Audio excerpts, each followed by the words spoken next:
Hello, hello everyone, and welcome back to the great Estony Chronicles. So yesterday we managed to find Enoch Drebber, the infamous engineer, and now we can get back to the trial.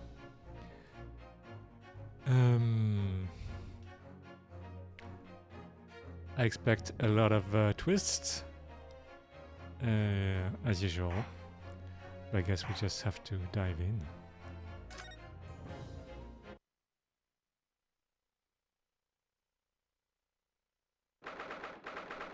October 24th, 9:11 a.m.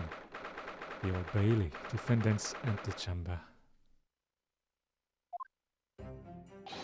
Oh, good morning to you, Mr. Naruhodo. Good morning, Professor.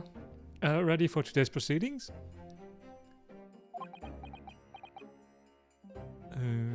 What? Well, I hope so. Oh, it should be. Even I, with not... oh, good morning, my dear fellows. Oh, Mr. Sholmes? You're here. Why, naturally. A true gentleman stands shoulder to shoulder with his friends in battle at all times. Oh, thank you, really. I appreciate it. I'll see you later then.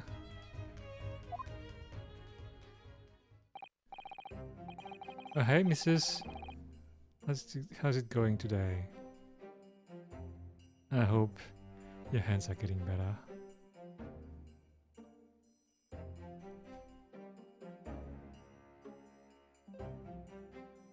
Alright, well, I'm fine.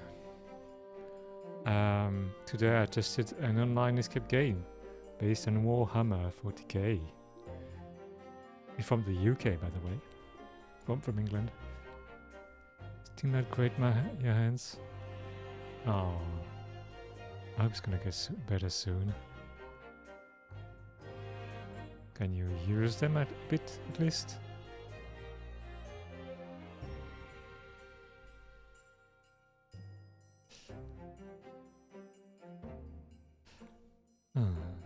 Taking their sweet time. Oh well. Well, yeah. You can rest. You can enjoy the rest while they're healing.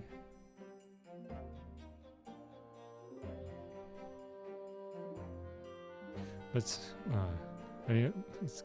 that said, it's kind of annoying that you can't use your hands. I mean, you can watch stuff. You can watch movies and series, maybe. I don't know. If you need stuff to watch, just tell me. I'll see what I can do.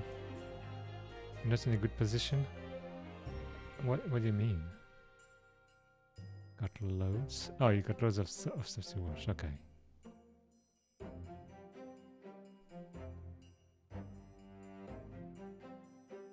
Passion? Wait, what?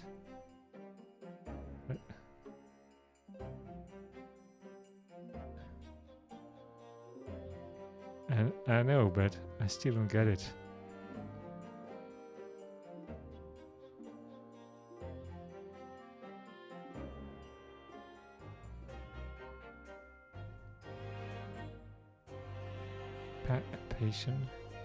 Pension? You mean pay-wise? Or something? Oh yeah, I mean... No? Okay, so I don't know.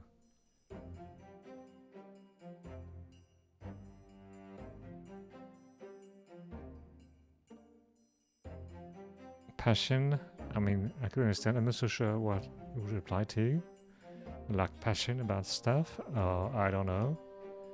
Patience. You mean patience?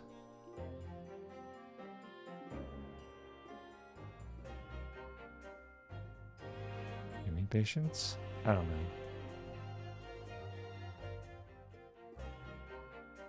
Like in a hospital. Oh yeah, patience. The people you take care of. Is that what you mean?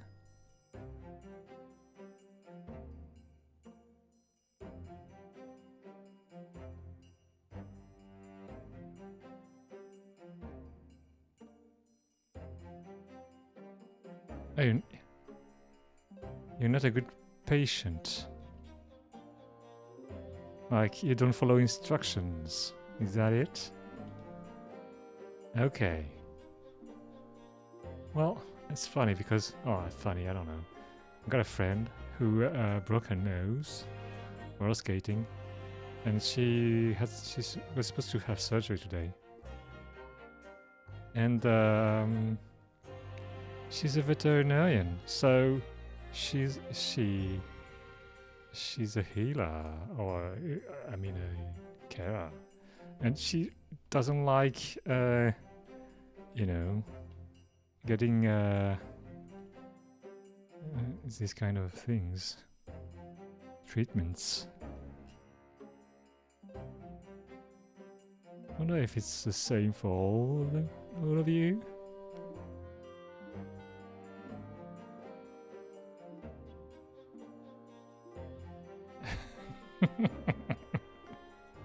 Well, if you're the same, you're not gonna say anything. That's for sure. You won't like it either. Yeah.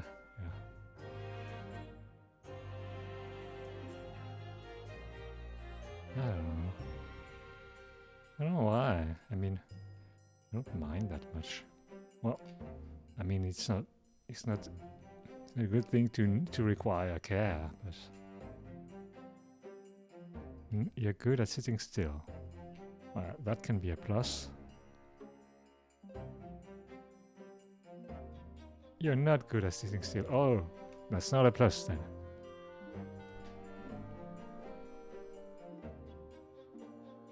Well, at least you can walk around.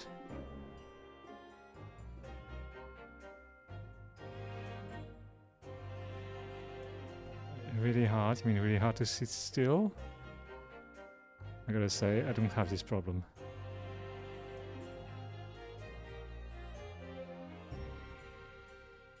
But you need a good chair.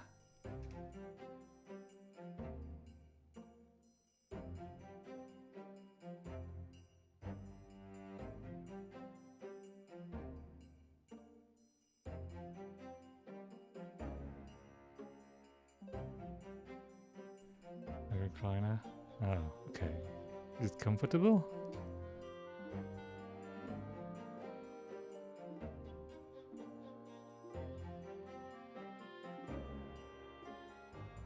Goes right back. So you can take a nap.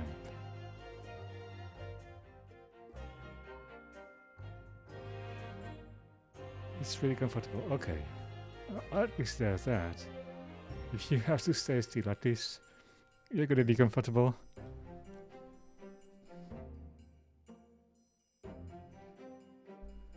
Oh well. I mean, it's all gonna go away. Just have to be patient. It's just annoying. Get it?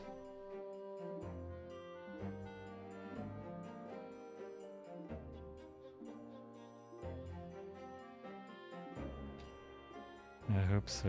Been going on forever. Oh yeah. Yeah, it's kind of annoying not to be able to use your hands.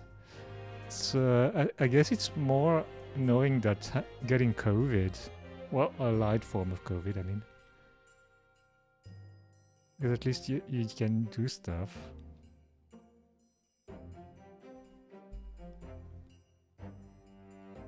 I'd say you could knit if you had COVID, but I don't take you as a knitter.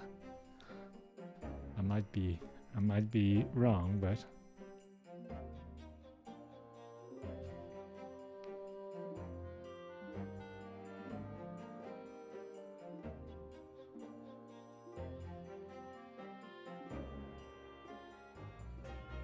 you don't know.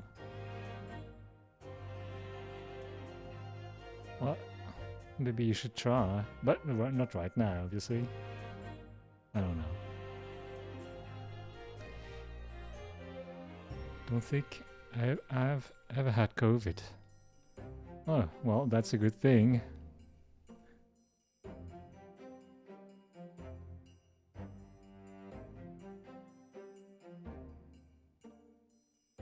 But have you ever tried knitting then?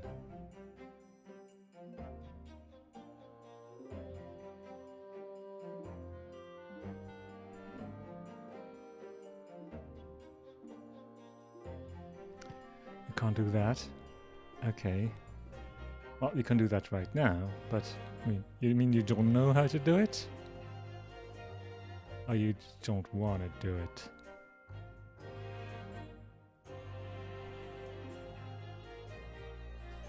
My hands can hold the needles. Oh yeah, that I just mean right now.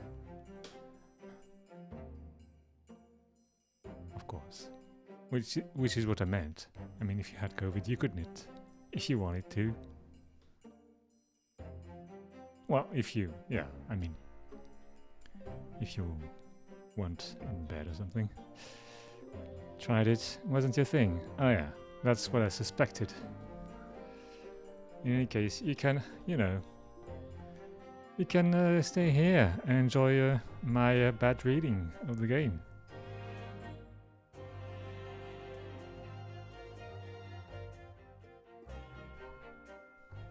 And so, oh, that's quite useful as well. Maybe arguably more useful though.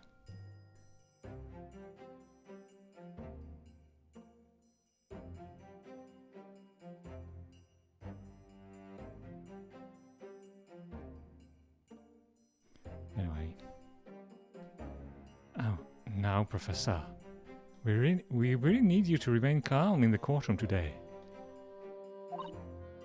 It's pretty handy, yeah. Oh yes, do try your hardest not to enter the witness stand uninvited again. Oh yes, oh, I realize. What's with Sholmes today? Oh, my dear fellows, I must interject. What? Oh, you're still here, Mr. Sholmes? What's the matter? Oh, surely you've overlooked some praise, have you not? To be cast in my direction, eh? Wait, what? What's he talking about? Sorry, I don't follow. Must I spell it out? I, the great Sherlock Holmes, the greatest detective in worldwide acclamation, arose at some ungodly hour to be here now. First thing in the morning. Miracle!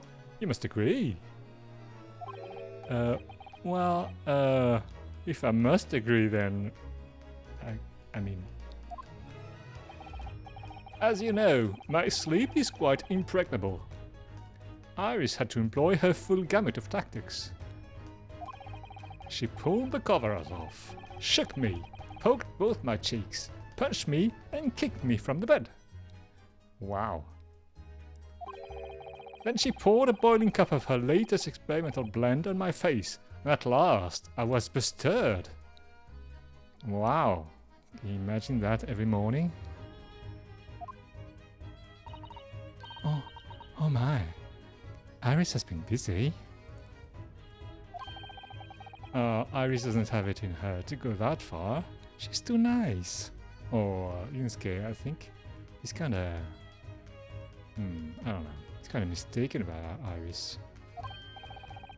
Oh, I sense the spirit of a fellow scientist. One who relishes the infinite possibilities of blending tea. Oh, I'm the one worthy of praise here, not Iris. This is my victory. Sorry to cut in. Who's that? Oh, it's him. Oh, Inspector Gregson. Good morning. Fish and chips already? It's 9 in the morning. Oh, Gregson, my dear fellow. Why the grim expression at this delightful early hour? delightfully. Oh, I don't know. Maybe because I've been confronted with a grimmer expression, eh?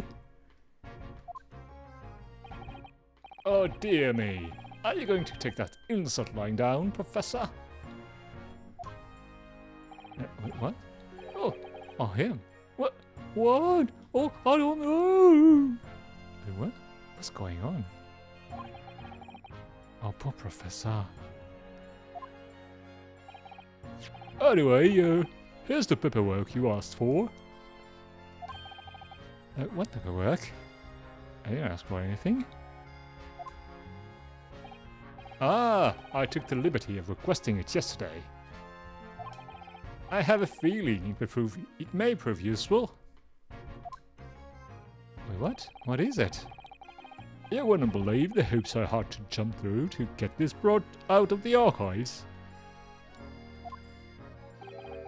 It's the professor's autopsy report. Wait, which oh, the professor, you mean the killer? Oh. Oh yeah, I got a suspicion that the professor is, was Van Ziek's brother. That might be mistaken. Oh, that mass murderer who killed 5 members of the aristocracy. He was found guilty in a closed trial 10 years ago now. It was all done on the ropes. And he was quickly executed soon after the trial. It's all in here. The killer's autopsy report has been entered into the court record. Oh, we have to look at that. Let's look at it. We'll thank him later. Condemned prisoner. Redacted for confidentiality. Pseudonym. The professor. Death by hanging. Confirmed at midnight, 17th of June. 17th of June. Okay. Is that all? Okay.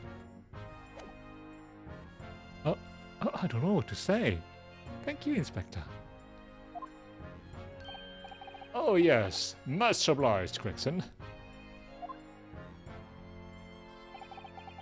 Us slowly at the yard. Oh, just doing what we can. In the shadow of the great detective Schultz, of course.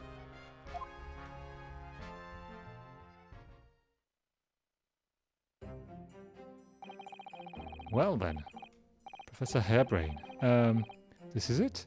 Today we are going to lay all this to rest at last. Oh, I wish you the best of luck, Professor.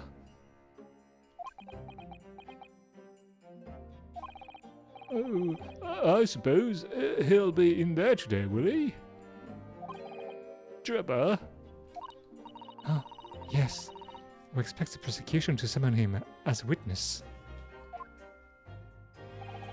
Oh, I'm still amazed that you managed to find him in just one day. Oh, I really owe you both so much. Wait, what? Oh, counsel and the defendant. The trial is about to resume. Kindly make your way into the courtroom at once, please.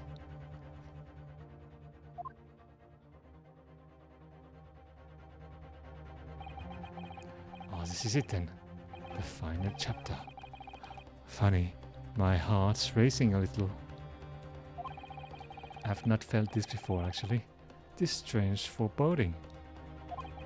As if something's going to happen in this trial that I'm not ready for. But I can't let that distract me from the only thing that really matters. Finding the truth. Oh dear. Wonder how long it's going to take. 24th October, 9:30 AM. The Old Bailey courtroom.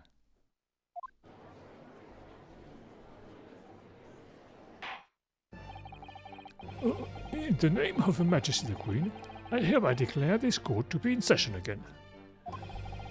We resume the public hearing of Albert Harebrain, here present, who stands accused of murder.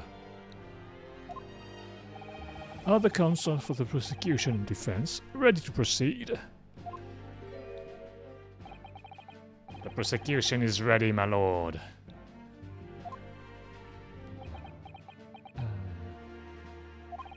The defense is ready, my lord.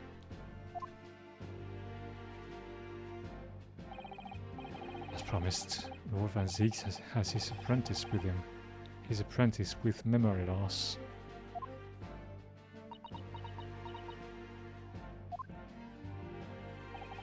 If I may, Lord Van Zieks,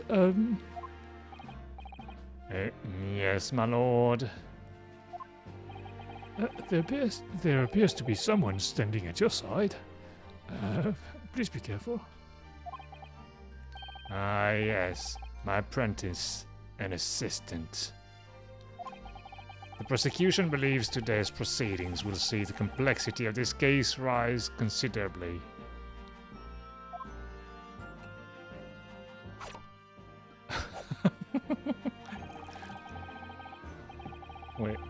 Wait. I mean, if his sword is sharp, he shouldn't have opened the bottle. Just then. I therefore instructed my assistant to attend to ensure the smooth running of the trial. Oh, the smooth running of liquid refreshments, by the look of it. Oh, the way he holds himself, the way he moves. It couldn't be anyone else. Oh, but he's still suffering from amnesia, so there's really nothing we can do at the moment. Oh, I know, but... Oh, this is so very hard. It would appear the prosecution has done a fine job in responding to the demands of the court made yesterday. We did all the work. I understand you have successfully secured the engineer who disappeared from the scene on the day in question. Yes, my lord. I intend to call him as a witness shortly. Very good, very good. Now then, ladies and gentlemen of the jury, who have been chosen at random to represent the will of the people in this courtroom today. Are you ready and willing to proceed? Of course, my lord. I'm sure we all understand the importance of doing our civic duty. Oh, he looks so serious, this man. Oh, I do so despise deception and deceit. I find it so very wearing. To take a man's life with a conjuring trick, it is against the magician's code, not to mention the law. Oh, any fake scientist should feel the wrath of God, if you ask me. We have to listen to what's said on both sides. It's a fence. And then settle on one. That's it, isn't it? Oh, wasn't like that. Wasn't like this in my day. Wasn't like this at all. If all parties are ready to proceed, you may begin, Lord Van Zieks.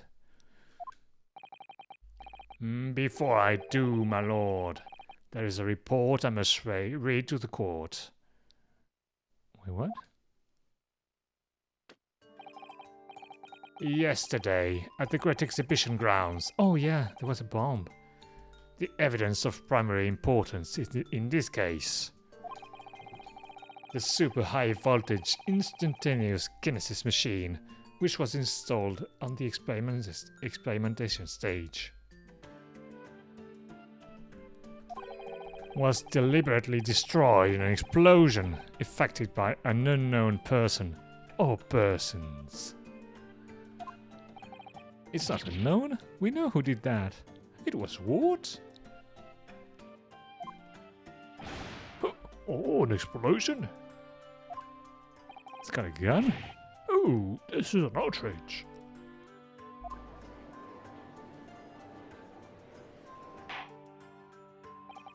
Oh, yes, I heard this grave news yesterday. Scotland Yard submitted a report to my office in the evening. I read that the machine was blasted to smithereens, and the wreckage produced the ashes in the flames. I have here a photographic print of the scene, taken in the wake of the explosion. Wait, there's a cavity for the cage.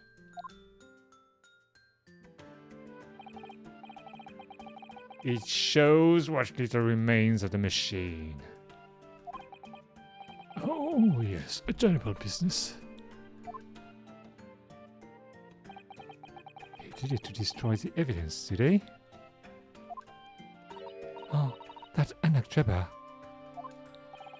The court will take this print as evidence, counsel. The bus explosion photograph has been entered into the court record. Let's look at it again. So yeah, we can clearly see where the cage, the bird cage went. It has the same hex shape.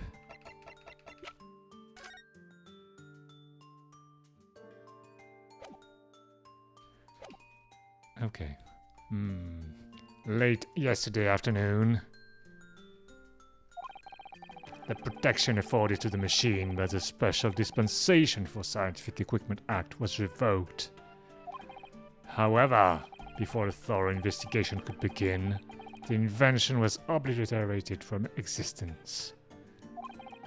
As such, this will become a very different trial. What? Why?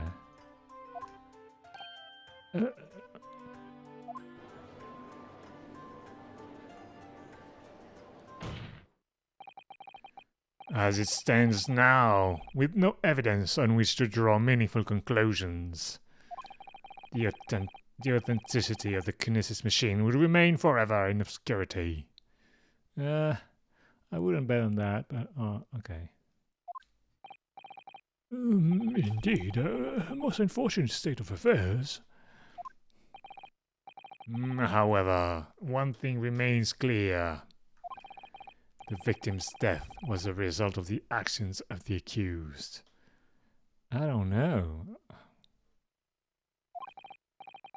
Of that, we can be certain. For it was the accused himself who was operating the machine and who ultimately caused its loss of control. I'm not sure I agree with that, but okay. Objection! Oh yeah, he doesn't agree either.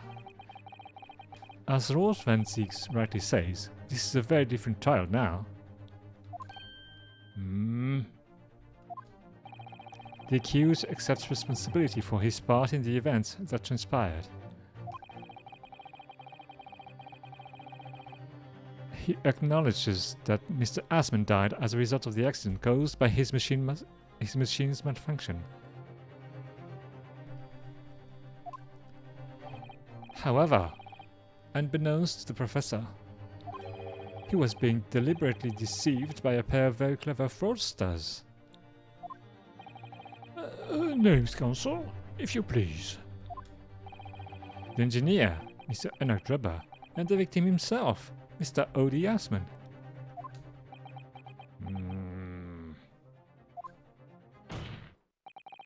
So what exactly were these two men up to behind the defendant's back? The defense intends to expose that information, thus establishing the unequivocal innocence of the defendant.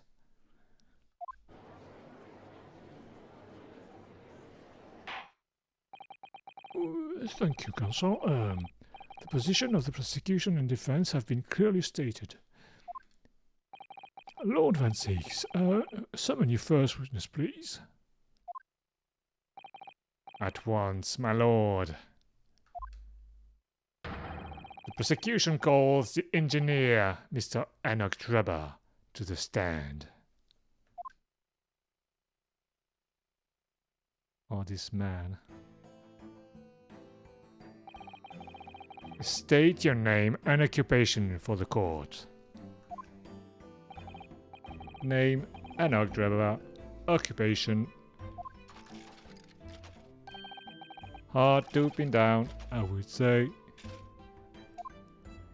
Oh, see that black markle? Oh, yes. Why do I feel like though I've seen it somewhere before? Oh, you too? I had exactly the same feeling. Your file indicates that you are currently being investigated in connection with another case. The theft of the waxwork model is a most extraordinary sounding business. But that has no bearing on this trial, I assure you. Cleave it from your mind. You're familiar with the public experiment carried out at the Great Exhibition some days ago. The accused super high voltage instantaneous kinesis demonstration. Yes, you could say that. I am aware of it. There was a terrible accident, wasn't there?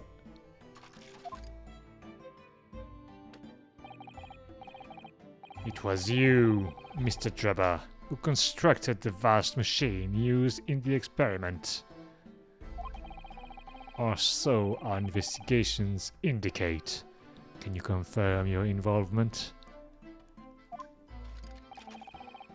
Yes, I constructed it, in a precise accordance with the blueprints, but that's all. Then the court would be very interested to hear your thoughts about the machine, I'm sure.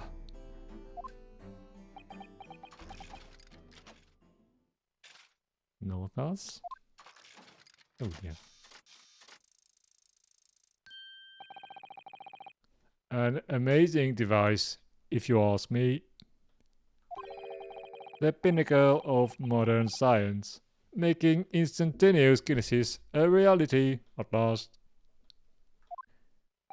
What? Good gracious! My hair. Do you mean to say that the experiment was bona fide? Bona fide? I never know how to pronounce that. Is it supposed to be Latin?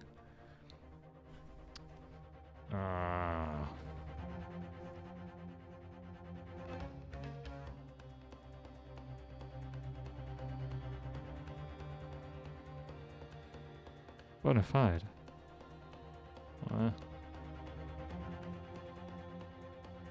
Mrs. Will you pronounce bona fide?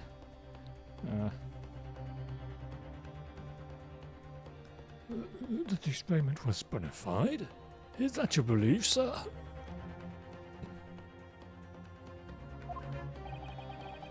Yes, that is very much my belief. Such a waste that it blew up. Oh, says the man who blew it up. Objection! But we've already established the machine was nothing more than a prop for an elaborate conjuring trick. Objection! You've established nothing of the sort. Huh? All that was shown during yesterday's proceedings is that the same outcome could have been produced by means of a stage trickery. The defense merely proposed a method and demonstrated its feasibility. Nothing more. Yeah, it was really a coincidence that there was a crossbow on the scene. But... You're a bet. We've procrastinated long enough, I feel. Witness, you will now give your formal testimony about the machine that you constructed for the purpose of the demonstration at the Great Exhibition. Why do I make such long phrases? Understood.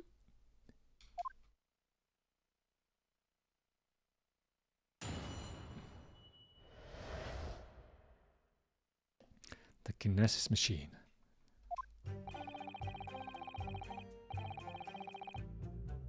I met the young professor approximately 1 year ago, though through Mr. Asman's introduction.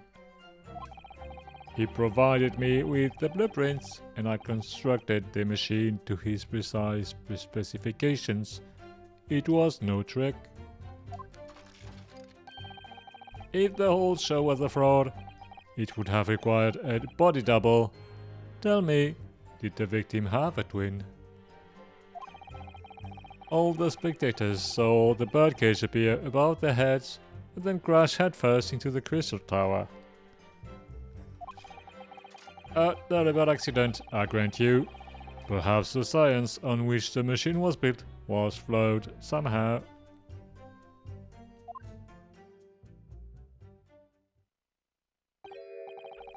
A body double? That goes without saying, surely. To give the impression that something has moved, when in reality it hasn't. It's a basic conjuring principle. More like the prestige. The deception cannot be achieved without substituting the original with a fake at some point in the performance. But would I be right in saying you haven't managed to establish anything along those lines?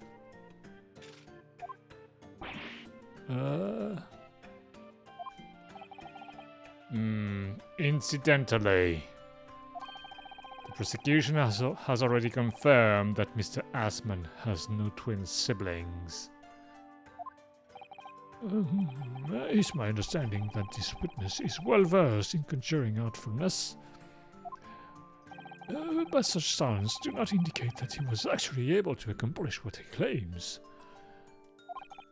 Namely, the construction of what, by all accounts, must have been an extremely complex scientific machine. Whatever do you mean? Yesterday's proceedings brought the true nature of your past exploits to light, Mr. Jabba. Oh, indeed it did, my lord. Indeed it did. What a good phrase. As a swindler who prays an innocent scientist to elicit government grant money through conjuring know-how. Yes, it is true that I possess considerable knowledge of stage magic. But crucially, my scientific knowledge more than matches that of any academic in the field. Investigation of the witness's workshop attests to that claim, my lord. As evidence, the police found this Royal Society trophy for a young talent in science there. Oh yes, that's true. We spotted it there ourselves. If a hypothesis is sound, it can always be forged into a physical manifestation with sufficient skill. Though I may have sold the secrets of some deceptive Though I may have sold the secrets of some deceptive while to snivelings, talentless scientists in the past. Some deceptive wires to sniveling. I'm not sure I understand this phrase.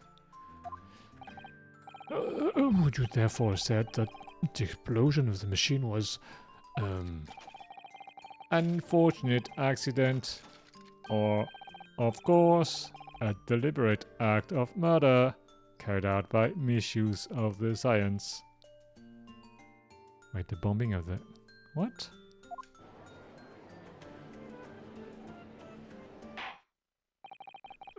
Counsel for the defense. Your cross-examination, please.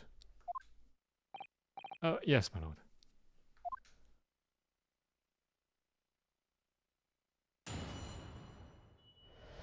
It's interesting. He's lying.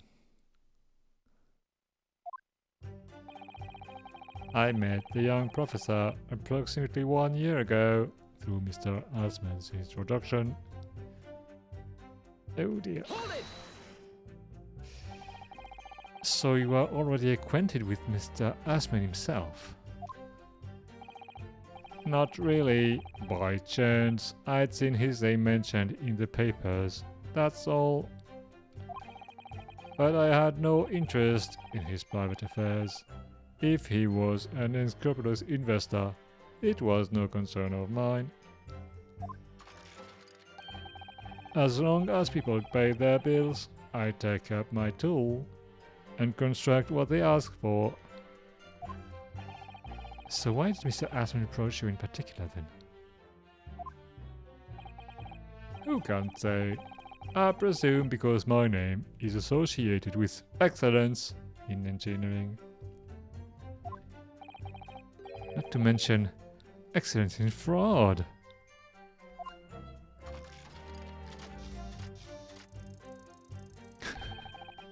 Hard to gauge, but the point is, all I did was construct the machine according to the blueprints I was given. In other words, the Kinesis machine was built on solid scientific principles. Not convinced about that. Yes, you might say that. Professor Hairbrain certainly has a mind like no other.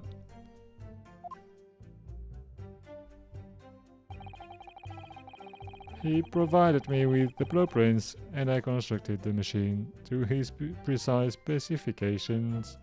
It was no trick. Hold it! It's clear that you have both scientific knowledge and knowledge of conjuring magic. However, the more knowledge you have, the better equipped you are to handle whatever comes along. But your implication is that I furnished the machine with some trickery, I think. It's a possibility that we have to explore. Unfortunately, though, the machine has been blown to Kingdom Come. Kingdom Come? It's a saying. A saying. Though there's really nothing left to explore, is there?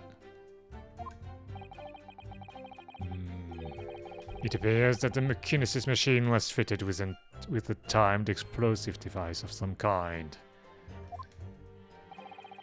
And there's nothing left of that device either. Not a single shred of evidence remaining. I hear. You must have planned all this from the outset. But in any case, it's abundantly clear that the experiment couldn't have been a trick. Wait, what? If the whole show was a fraud, it would have required a body double. Tell me, did the victim have a twin? Hold it! Of course, that's it. Mr. Asman was a twin.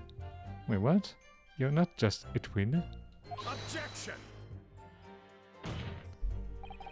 Perhaps my lone friend wasn't listening earlier. Mr. Asman has no twin siblings. No, I heard you before, but the thread of hope hadn't quite left me. The demonstration could have been a trick if there was somebody who looked sufficiently like the victim. But Dr. Scythe absolutely ruled that out as a possibility.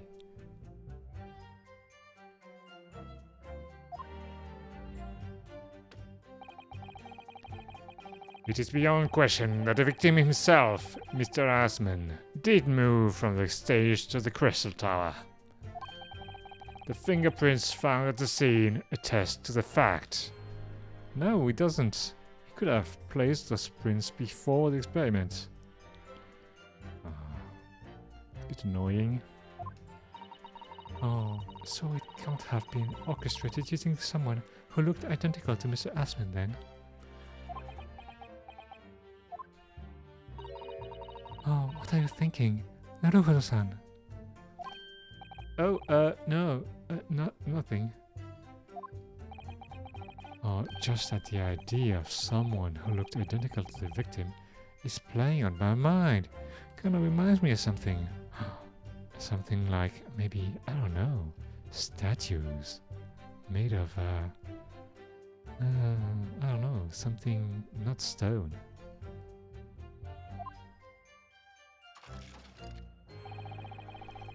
All the spectators saw the birdcage appear above their heads and then crash headfirst into the crystal tower. Hold it! It crashed headfirst, you say? According to the many witness reports from those there at the time, yes. Why not there at the exhibition ground on today?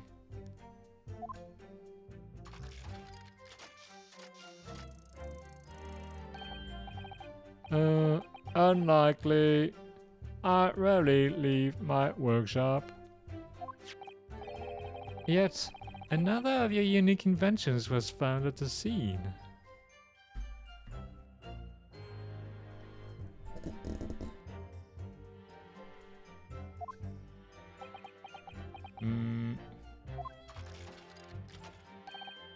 Well, it was the unveiling of a machine I'd labored over for many months. I saw it clearly with my own eyes, the birdcage plummeting headfirst into the tower. What a surprise. I believe the victim's neck was broken from the headlong fall, wasn't it? How would you have come by that information? Even an infernal recluse like me reads the newspaper, you know. According to the reports, 2 injuries were apparent on the victim's body. Yes, he'd been stabbed in the chest by a screwdriver, believed to belong to the defendant. And he has broken vertebrae as a result of a fall from a considerable height. Correct. My learned friend has been doing his research, it seems. I mean, we've been going over there with this for over and over again. Do we know which injury was the fatal one? Sadly not. Forensic science is not yet at a level where such things can be determined. What? So this whole case has no ground?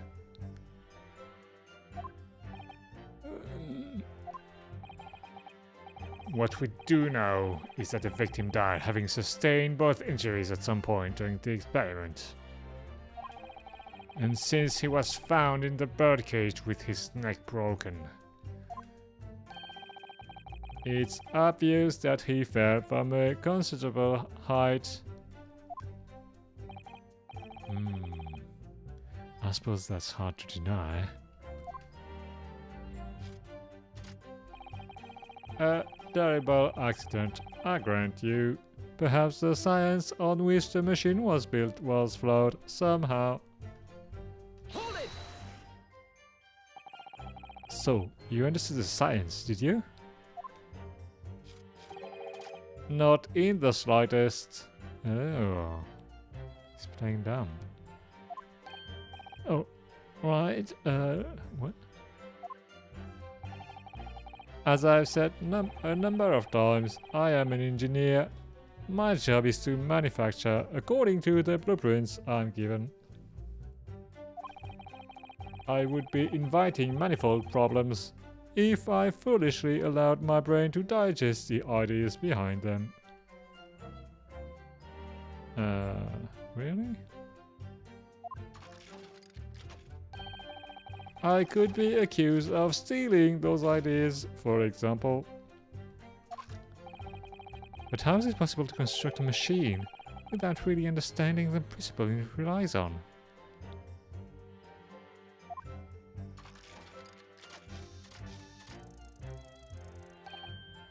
Well, you're practicing law without really understanding the principle it relies on. And you... What? Wait, what? A very good point. Wait, don't... Oh, come on now. Oh, stand up for yourself, Naruhodo-san. The point is, the experiment resulted in instantaneous kinesis taking place. As such, the science must be sound. Yes, and really, experimental results are all that matters when it comes to proving a hypothesis. Oh, he's certainly very sure of himself. Oh, what do you think, Naruhodo-san? Well, now that the machine has been completely destroyed by yesterday's explosion, it's going to be impossible to argue its authenticity one way or the other.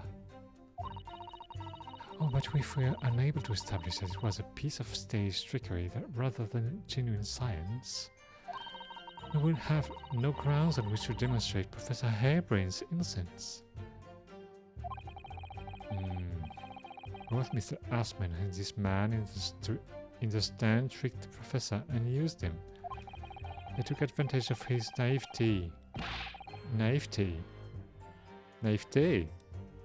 And his unbending belief in his work. And I won't let them get away with it. And seeing as the professor is an old friend of Lord Van Ziek's, what on earth must he be feeling towards Trapper?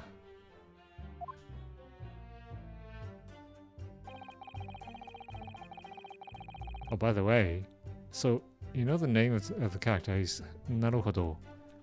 And I was watching some anime the other day, and one of the characters said, "Oh, Naruhodo," because it means "I see." This was funny. Okay, I met the young professor approximately 1 year ago. Okay. Provided me with the blueprints, and I constructed the machine to his precise specifications. It was no trick. Okay. If the whole show was a fraud, it would have required a body double. Tell me, did the victim have a twin? No. All the spectators saw the birdcage appear above their heads and then crash headfirst into the crystal tower. Okay. Terrible accident, I grant you. Perhaps the sounds on which the machine was built must float somehow. Okay, so let's say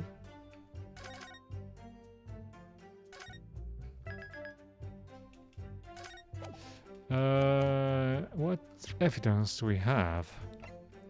We have this newspaper. Okay, we have the sketch of the experiment. That's not gonna help. A torn piece of canvas. Okay, so we know there was a balloon exploded. Okay, we know that there was a crossbow in the scene.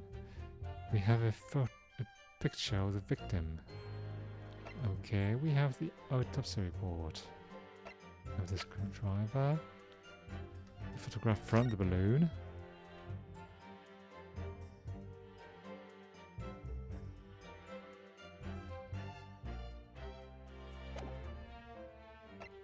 We have photographic print of the engineer. Okay. Oh, the birdcage. Wait, it crashed at the bottom of it, not the top. Look at that.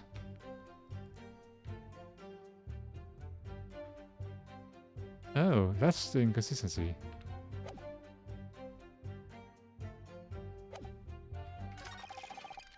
Birdcage and then crash head first. Okay, that's the thing. Alright. Objection! We've examined the birdcage that crashed into the crystal towers ourselves. As you can see, the cage, which is a wooden construction, has sustained damage in one particular spot. Following the explosion, it fell some 30 feet into the glass of the crystal tower. That level of damage is to be expected, surely. Oh, I agree. The damage itself is entirely understandable. What doesn't make sense is the location of that damage.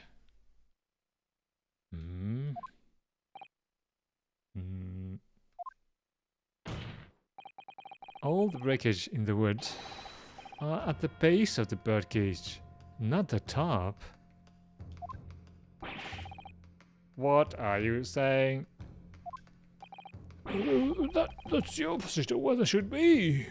How could that be? Oh, that's right, my lord. The birdcage that was at the scene is damaged at its base. So we have report of the birdcage falling headlong into the crystal tower. Yet, the damage is at the bottom.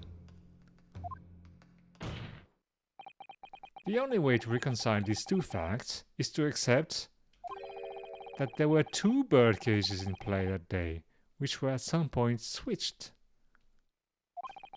Switched during what wasn't a scientific experiment at all, but an elaborate piece of strange trickery. Oh,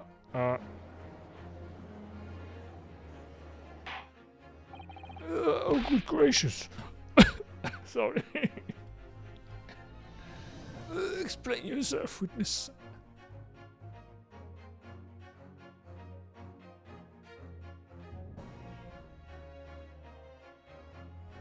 Oh, sorry about that. Well... if we examine the facts, there's only one logical conclusion we can draw. The damage on the base of the birdcage clearly indicates that it crashed tail first into the tower. Objection! But multiple witness reports claim it fell head first. The birdcage materialized in the sky next to a balloon flying over the stage, following a spontaneous explosion at an altitude of some 60 feet above ground level. Oh, which is approximately 18 meters. It then proceeded to fall some 30 feet into the crystal tower, in the ensuing deflagration. Witness reports amid such chaos are notoriously unreliable. Yet, you're using them against my client. Objection! But the victim's neck was broken. Objection! He plummeted 30 feet inside a heavy wooden cage. However, he fell. It would be unsurprising to find one or two of his vertebrae crushed.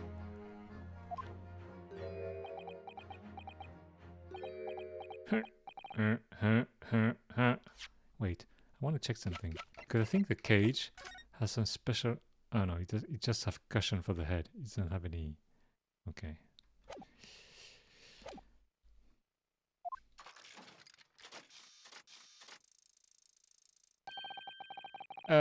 Riveting scientific analysis of events from the prosecution there. Though, to be more rigorous, you would have to say it was only one vertebrae, actually. What? How does he know that?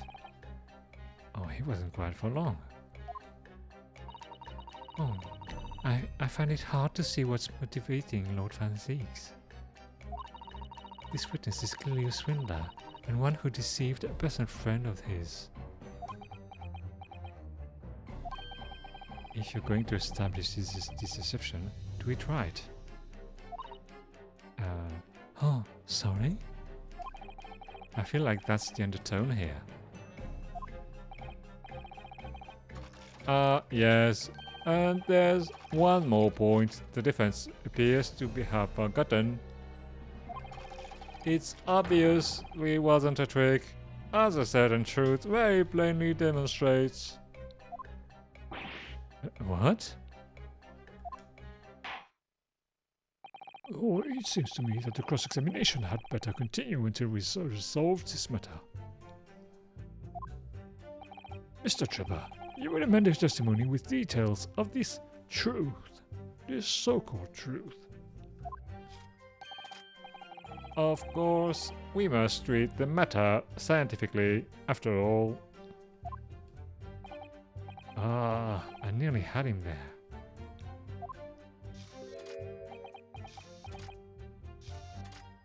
Is he dancing or is he really a robot? Kind of wondering.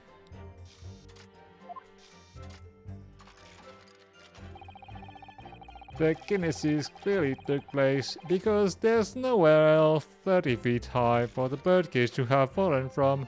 Oh, come on now. That's too easy. Objection! Defense? Hey! No! How is it not right? Oh, come on. Defense would have to accept the penalty given. No! I don't accept it. Oh, get to it. And you would also have to think again, hmm? What? I'm quite, unsatisfied with that. Oh, wait, we have... Oh, yes, we have a look at that.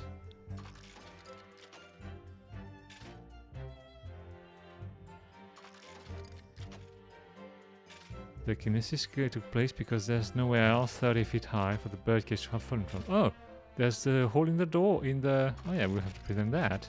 Objection!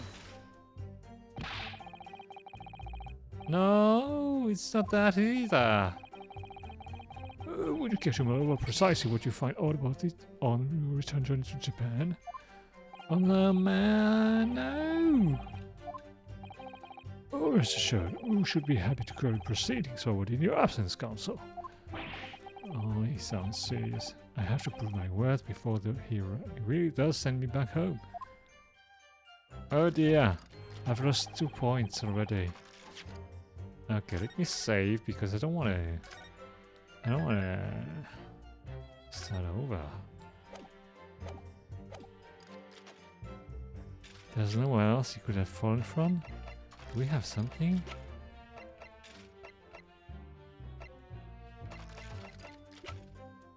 Okay, so maybe it's not... But he just amended his...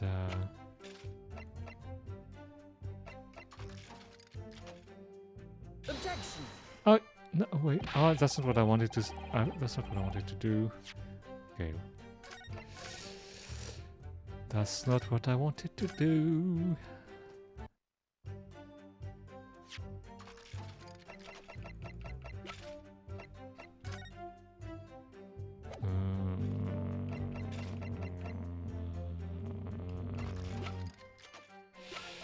The kinesis clearly took place because there's nowhere else 30 feet high. There's nowhere else 30 feet high for the birdcage to have fallen from.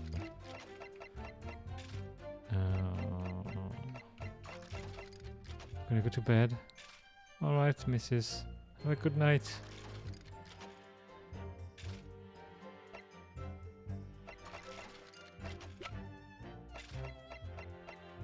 Try and be a good patient. Oh dear. What's the... Okay, maybe it's not this phrase we have to counter. Terrible argument.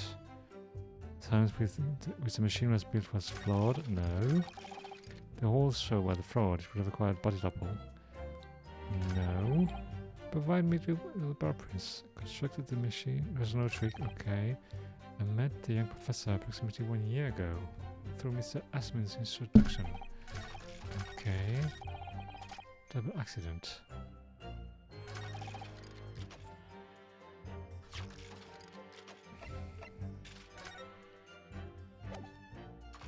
I don't get it.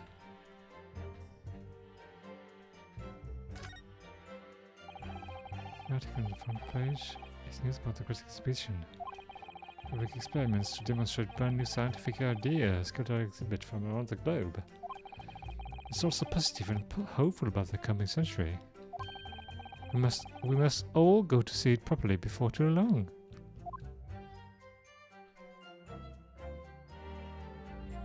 Lost cat.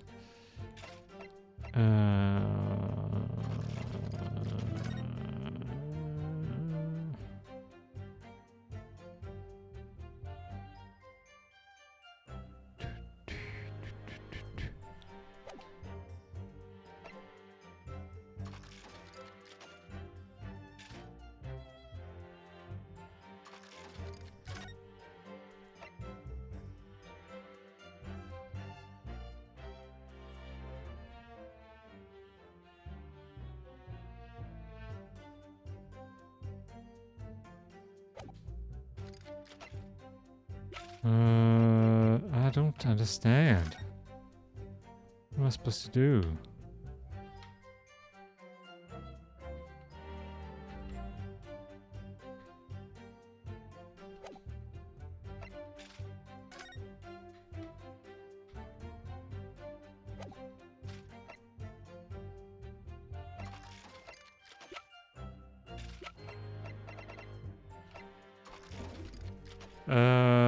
I don't get it.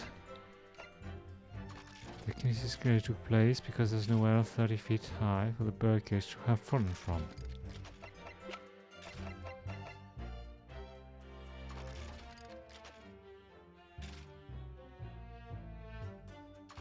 "30 feet high."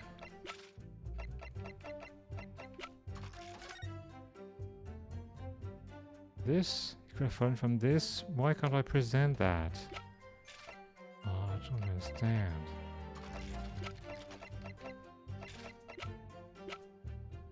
I don't understand.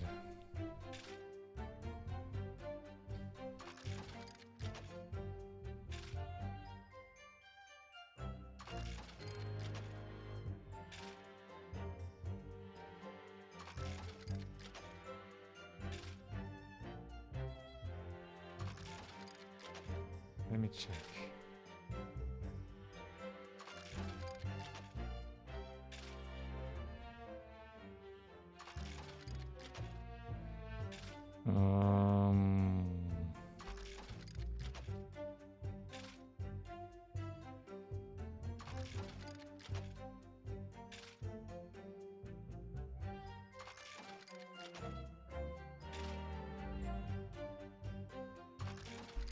Oh, wait. No. I can't change the description of this picture. So you can never do that.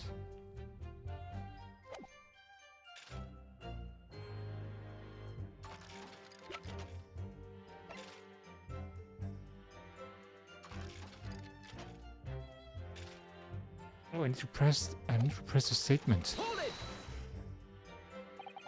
What do you mean? Well, before the demonstration began, the victim was alive on stage in front of the audience. Oh yes, there are lots of witnesses who saw Mr. Asman on the experimental stage. That's true. And the victim's neck broke as a result of an impact following a fall. Logically, therefore, the victim must have fallen from somewhere.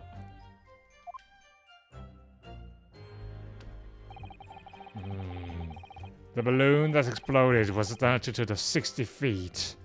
The point of impact on the tower was 30 feet up. The difference of 30 feet is therefore the total distance the birdcage fell. And there's no other location from which the cage could have fallen that distance if it didn't drop out of the sky. Ergo, the victim himself must have been beamed from the stage into the sky above the crystal tower. A trenchant scientific analysis. Dear me, every time I hear it explained, it sounds increasingly plausible. Oh, yes. It's all very well thought out. Oh, certainly, all the spectators on the day saw it. The birdcage plummeting 30 feet through the air. I mean... irritatingly, yes.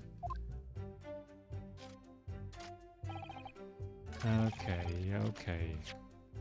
Let me check. What's the height?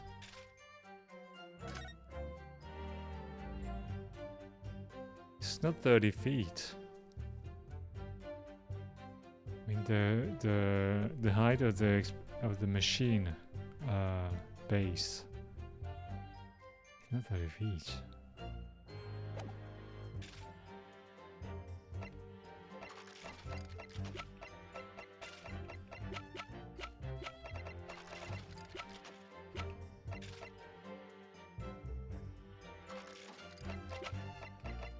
We have to show that? Objection! Oh yeah. Okay. This is a diagram of the experimentation stage and its surroundings. We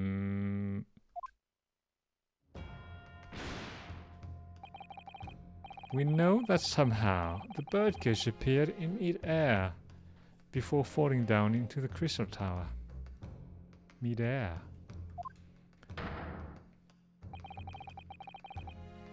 A fall of about 30 feet, or 9 meters. Oh, well, that's about 10 meters. Am I mistaken? However, if you examine the diagram carefully, you'll see that there is one other possible location from which the birdcage could have fallen. The same distance of 30 feet. No.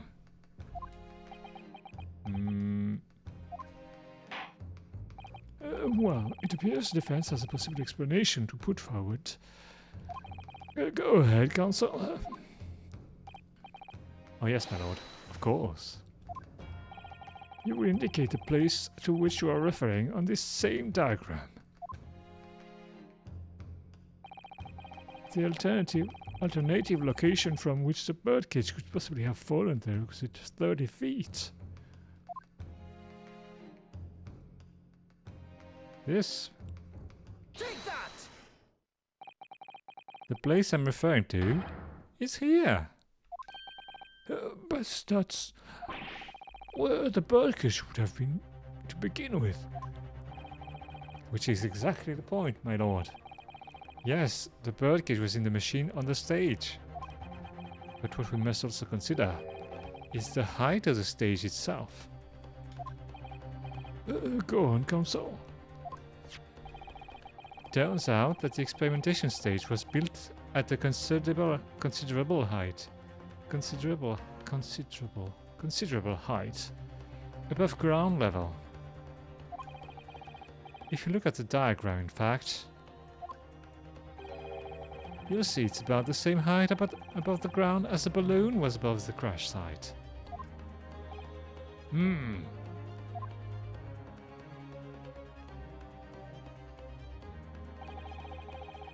When the experiment got underway, the machine and the birdcage were engulfed in steam.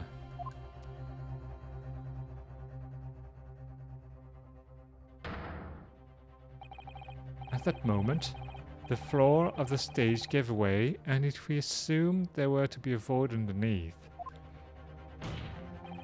this birdcage and the ones seen by the audience would have fallen almost exactly the same distance.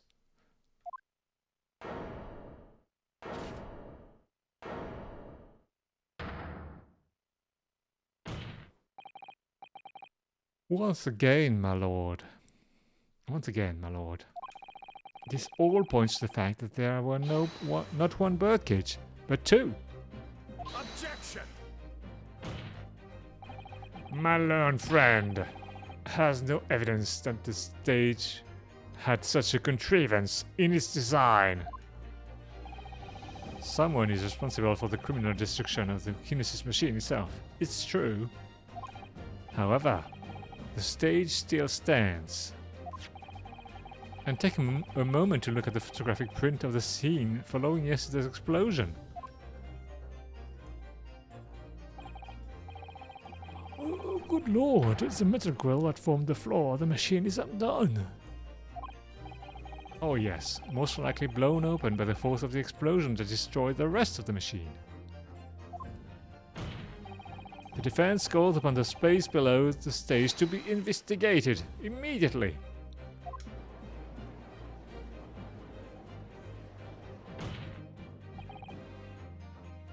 Mr. Drebber.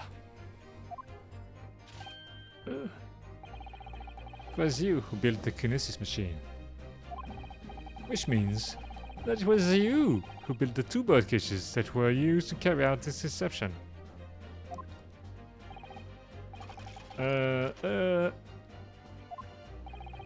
Whether Professor Hairbrain's hypothesis is sound or not makes no difference. Because it's the construction of this machine that matters. The machine designed to take Mr. Asman's life. And lay the blame firmly at the professor's door. Something that could only have been carried out by you, Enoch Drebber. Oh dear, he's mad.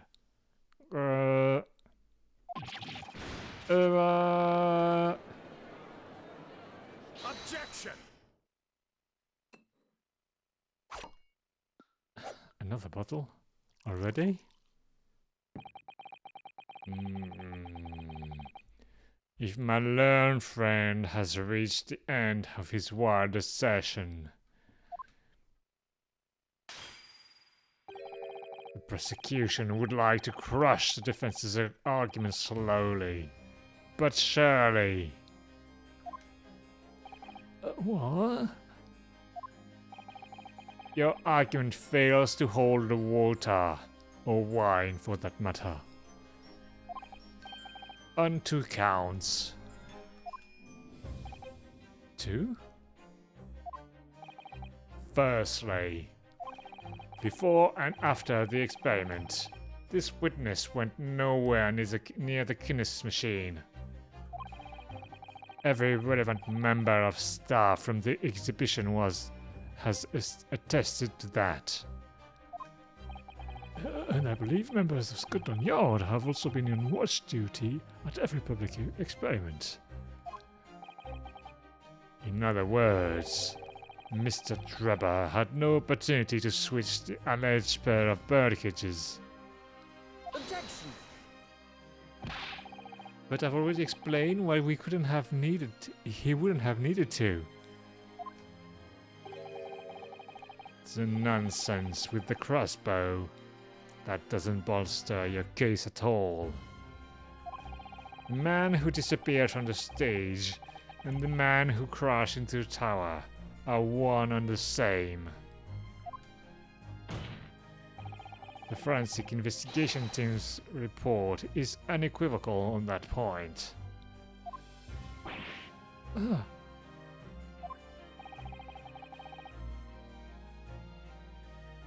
And the second flaw in your assertion is a distinct lack of motive. Why would this man have wanted to take the victim's life? He had no reason to do so. Motive? Oh, do I have to think of everything myself? I have here a contract provided by the witness. What contract is this, Lord Van Zeeks? The contract into which Mr. Drebber entered with the victim, Mr. Asman. It reads, Mr. Drebber is to receive 30% of all remunerations from government grants or other income. 30%? Oh, certainly very favorable contractual conditions. But there was one very important provision bolted onto that clause. 30% is less than 100%. What provision? Mr. Trevor may only uphold his right on condition that both contracting parties are alive. In other words, if either of us were to die, the contract would become null and void. Well, if you died, well, you wouldn't have, received money, that's for sure. So, you see, I had nothing to gain from Mr. Osman's death. The diametric opposite, in fact.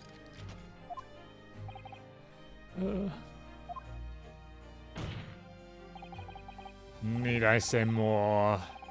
The witness had neither an opportunity nor a reason to commit the alleged crime. In short, the possibility of Mr. Trevor having done as you suggest is nil.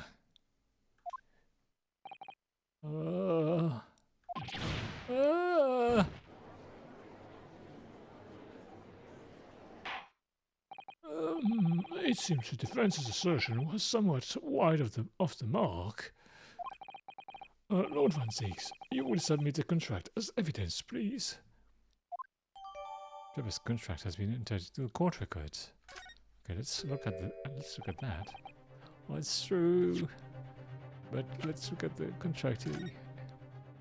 Okay, terms of investment. The investor, Mr. Odie Asman, hereby enters into contract with the provider, Mr. Alec Trevor, to fund labor and material for the construction of a super high voltage instantaneous kinesis machine. Okay. Mr. Trevor is to receive 30% of all remunerations from government grants or other income. Mr. Trevor may only uphold this right on condition that both contracting parties are alive. Oh, hey, Zeke. How are you doing today? What's that emote? Oh, it's a monkey. You're hungry?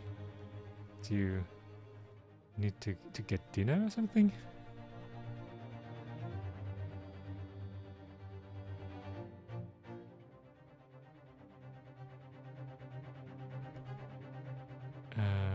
It's a very weird contract. Who puts that in the contract? That's weird. Gotta get food about that time. Is it night for you, or are you getting lunch or dinner?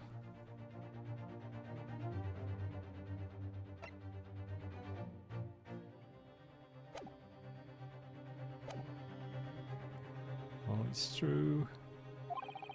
If Trevor had no opportunity to switch the birdcage into the stage with the one in the crystal tower, he couldn't have done it. And in any case, I have no idea what his motive might have been. Dinner, almost 6 p.m. Almost 6 p.m.? Oh, wait. Oh, you're in the US. Are you? Yeah. Okay, because I'm in France. So yeah, 6 hours.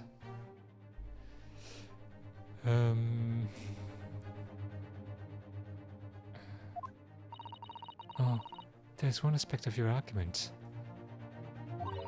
that still holds true, however. Huh?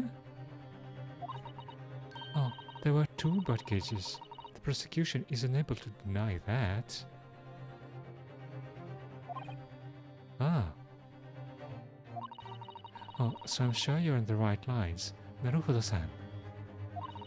And I've no doubt there are other aspects of your assertion that are undeniable truth too. Truth is... Huh. So, do you know what you're gonna get for dinner, Zeke? Well, it would seem that the defense has no rejoinder to offer. Rejoinder? Oh man, those words. Rejoinder. What's a rejoinder? Do you know?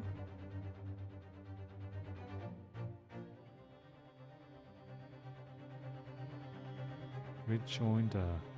The defendant's answer to the plaintiff's replication. Wow, it's a legal term?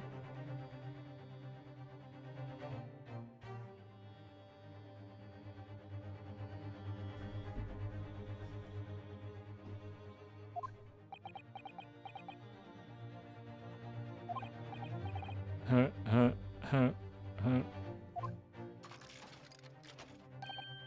Well, I must say, I'm a little surprised. I came here to testify about the machine I built, and instead, my reputation is defiled. But the prosecution's counter has set the record straight, I think. It's impossible that I'm the culprit. Well, impossible might be a big word. Objection! Oh dear. Well, what?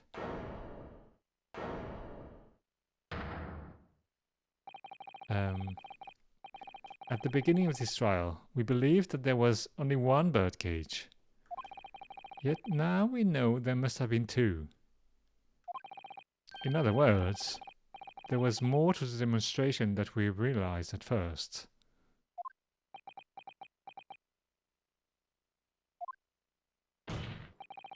I think it's abundantly clear that the same applies to the culprit. Get to the point. The stage demonstration was constructed and set up in its entirety by you, Mr. Drebber. Therefore, it's inconceivable that you had no hand in the events that transpired.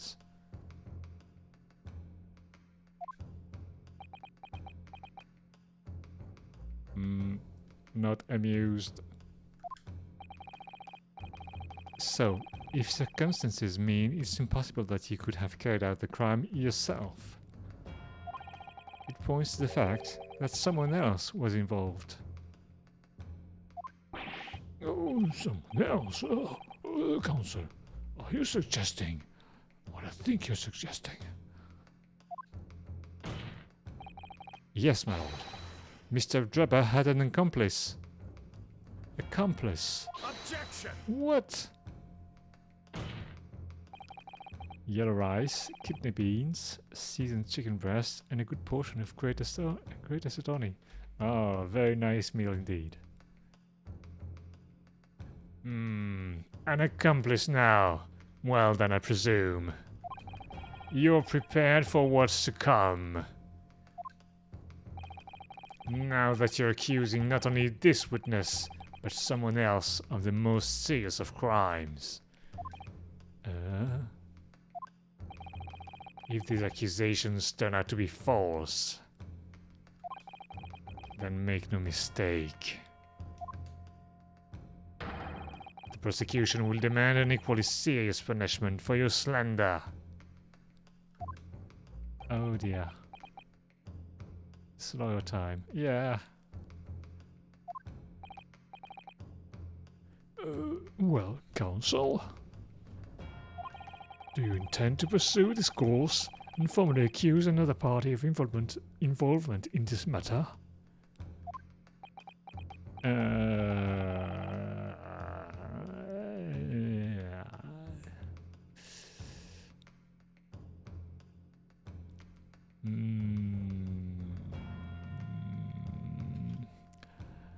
What do I do here? I think I'm gonna save. That's what I'm gonna do.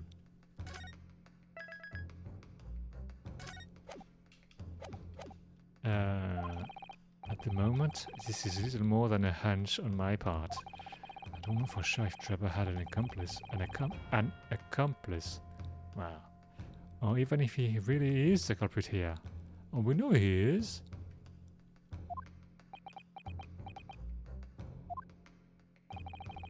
One way or another, though, I have to make my position clear as a lawyer. So what's my stance going to be? Did Trevor have an accomplice or not? We're gonna name the accomplice because Well, like that. I think I know who it is.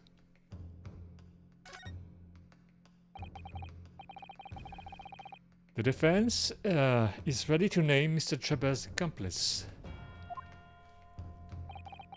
Somehow, the two bird cages must have been switched. Everything points to that. Yet, according to the coroner's report, that's not a possibility.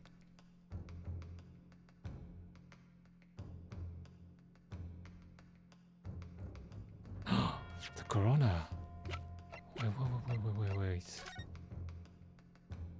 Courtney Stevens. Courtney Stevens.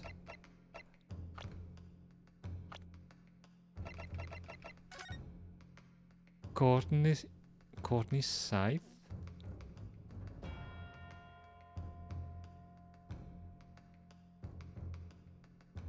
Oh, it's not the same. It's the same! She got married.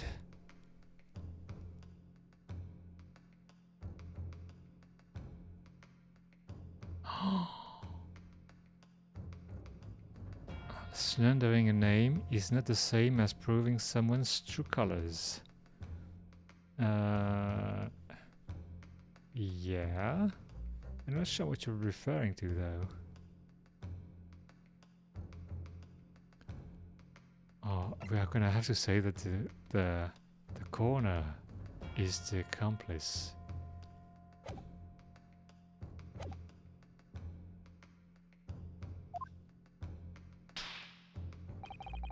But that inconsistency itself is a clue. Yeah.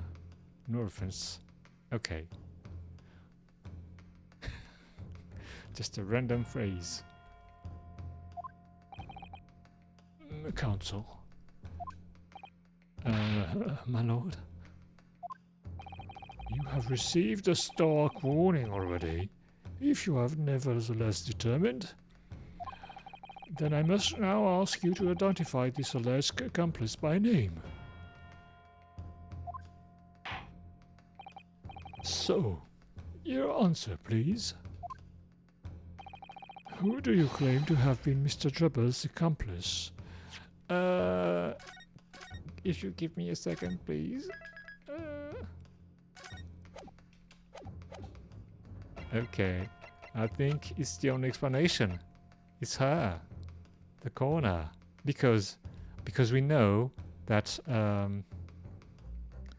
she examined someone and said he was dead, and then the man raised from his grave. So there's something fishy about her. Take that! The name of the person in question is... Oh no, it's not that. What's wrong, my Nipponese friend? Leader of forensic investigation team. Yeah. It's gonna be her. Surely fear doesn't bind your tongue now. It's a little late for that. Of course, I'm afraid. After all, naming her in this capacity is definitely going to make waves. A lot of waves. I could very well turn every single person in this courtroom against me. I'm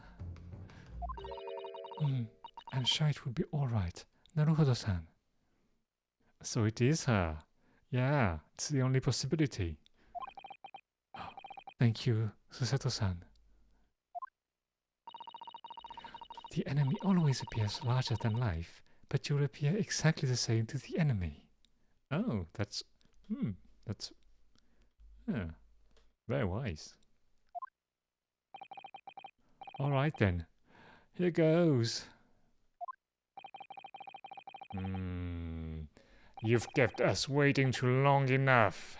Your answer, counsel, now.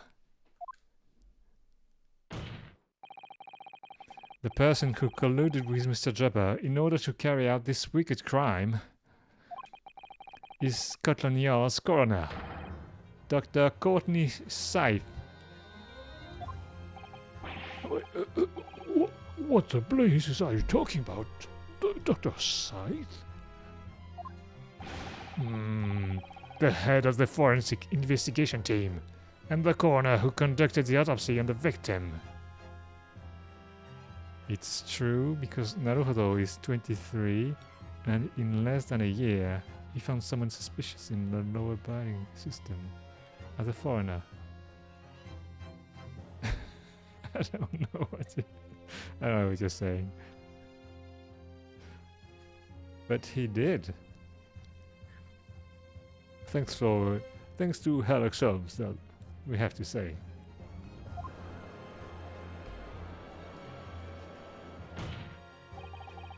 We know there were 2 birdcages, so who could have carried out the switch to complete the illusion? The accident happened in front of a huge crowd of spectators, and the area was immediately sealed off. Then everyone, police officers included, were banished to make way for the forensic investigation team. When else could the switch have occurred? Have occurred, yeah. Can only have been in that team's presence. Can you imagine? I mean, it's a team, so she wasn't alone. And she took another body with her. Like, alright guys, I'm just, getting this body to the crime scene. Don't mind me.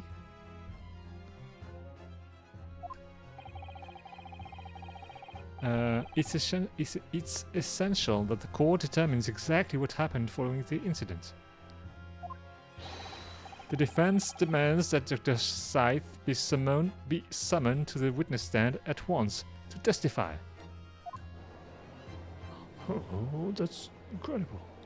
Well, I don't care about what she's saying.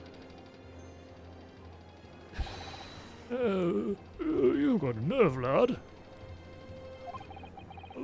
Standing up there, dragging the yours name through the mud. I didn't mean to. Help, but he's no lawyer. He can only help so much since he doesn't practice law. Oh yeah, but I don't think we could have. Yeah, we wouldn't have found out without him because he conducted a parallel investigation into the waxwork issues. That's what we know. I don't know. Have you played this game, Deke?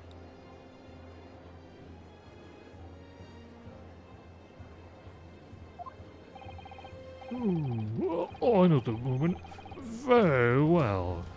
There's no better dead room worker out there. I don't mean she's not guilty though. Could be very good at her work. How dare you call her a criminal?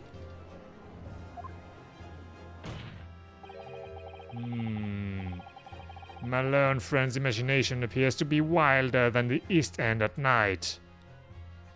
Wait, what does that mean? But the recklessness of your accusation aside, there's another grave problem with your argument. One which the prosecution demands you address at once. A grave problem? Huh? Oh my word. Who do you claim acted as the victim's doppelganger? What? Certainly.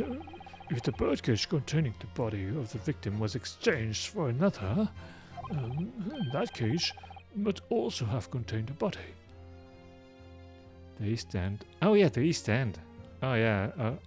I thought he was talking about, the East, where his country is.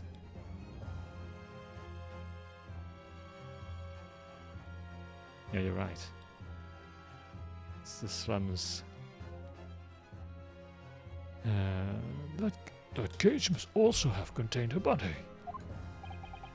And yet, no missing person or accidental death, or anyone even remotely resembling the victim has been reported.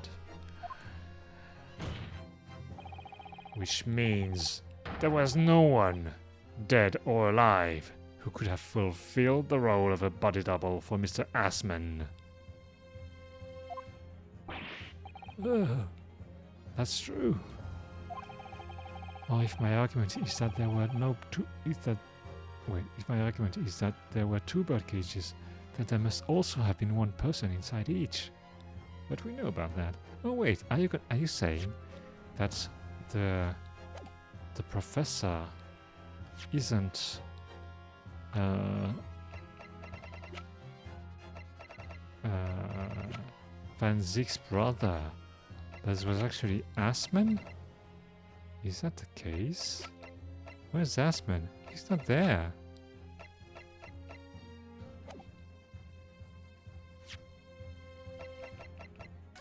There he is.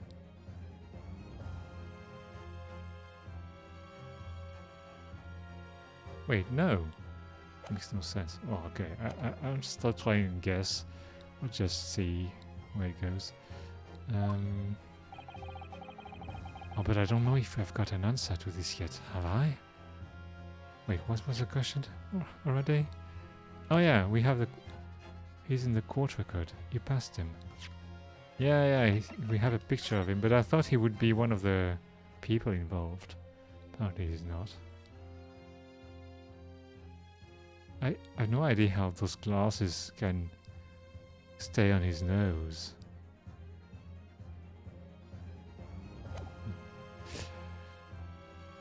Do we have anything? Oh, we have the head of the waxwork. So we're gonna use that, I guess. Have I? Do we have the answer? What can I do to reveal how this body double stunt was achieved? Oh, let's save. Does have an official place on the people's side of the course. Really? Man, I missed it. Oh yeah, there he is. I don't know why I missed him. It must be the hat.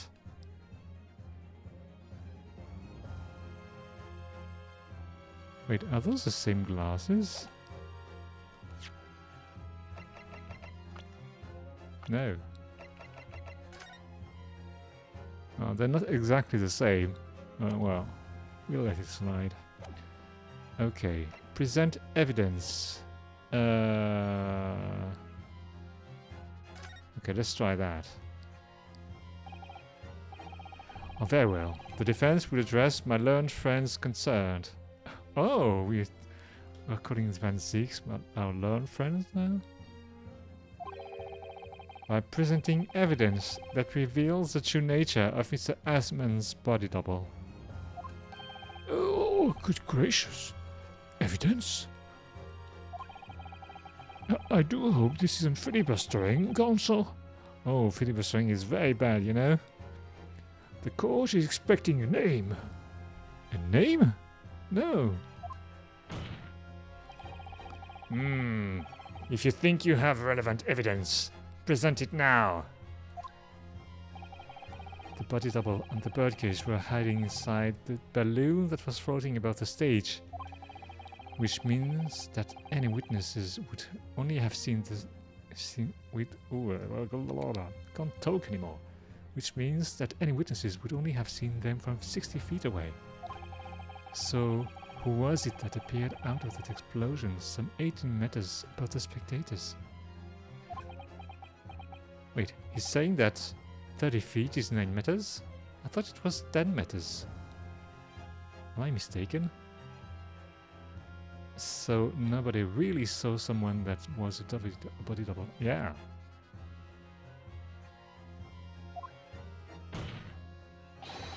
The body double inside the second birdcage was ahead. Take that! We know that the victim, Mr. Asman, was in the birdcage that was situated inside the kinesis machine on stage. And therefore, he couldn't have been inside the second birdcage. Also, the birdcage was inside a balloon filled with hydrogen, so they couldn't have breathed if anybody was inside that. Instead, that contained something else. what's been described as a body double, which is what fell from the sky and crashed into the crystal tower. Yes, Counsel. According to your somewhat elaborate version of events, I've got to say. And that body double inside the second birdcage was in fact... wait, what? Oh, it's alright, Naruto-san. You're ready for this. Just steel yourself and come out with it. Oh, thank you, Soto-san. I needed that. As I was saying, the body double inside the second birdcage was... And as unbelievable as it seems, that thingy there... Wait, what? We have the whole thing here? I didn't know that. Naruto is still afraid of the consequences of the truth he's revealing. Yeah, well, he's not a very seasoned lawyer yet, so... How did we have that in our pockets? I wonder.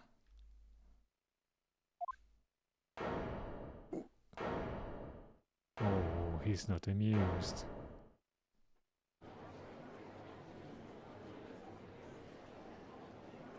Objection!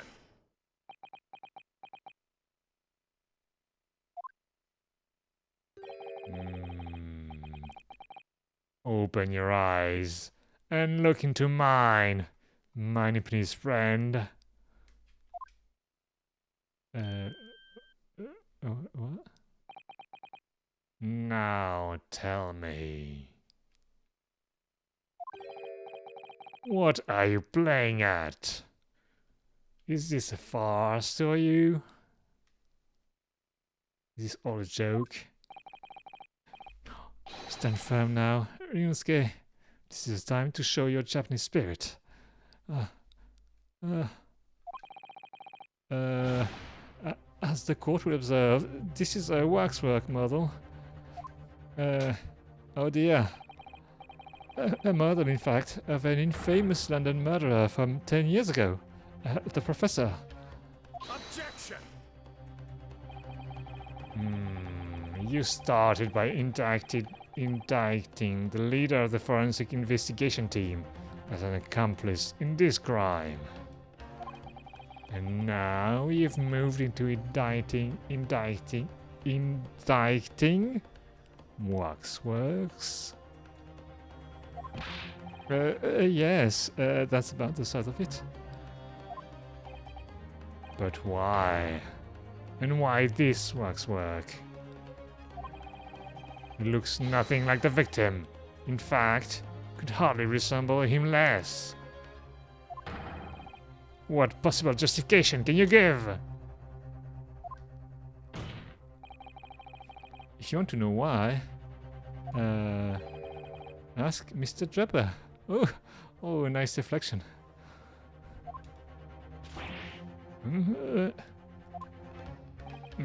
What?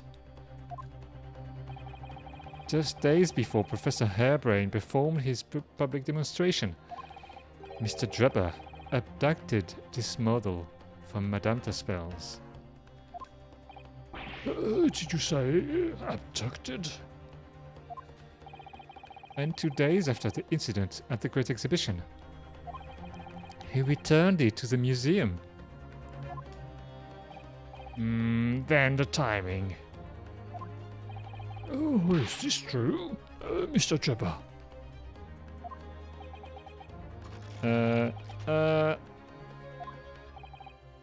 At first, I couldn't see why Mr. Drebber would have stolen the waxwork and then given it back again. But now, the reason is clear.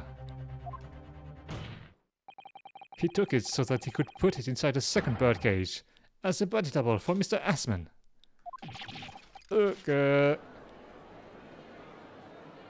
Objection!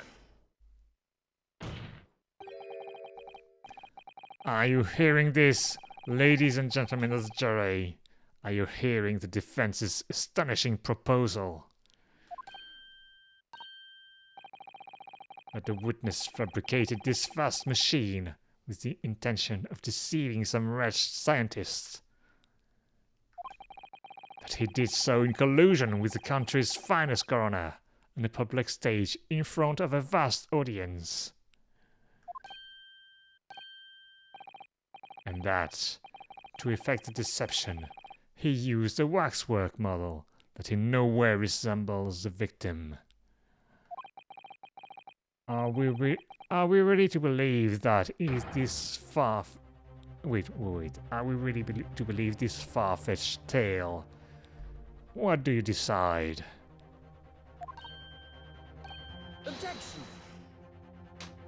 Oh no. I'm resolved. Wait. Yes. If you put it like that, of course, it sounds implausible. My lord. I need to speak, if you please. Go ahead, Mr. Foreman. Myself and my colleagues have reached an agreement. Oh dear, no.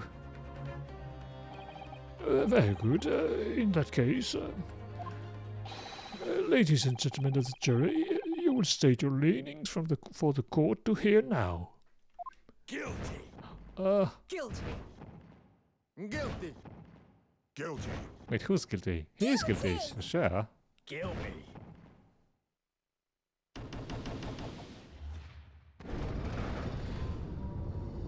No!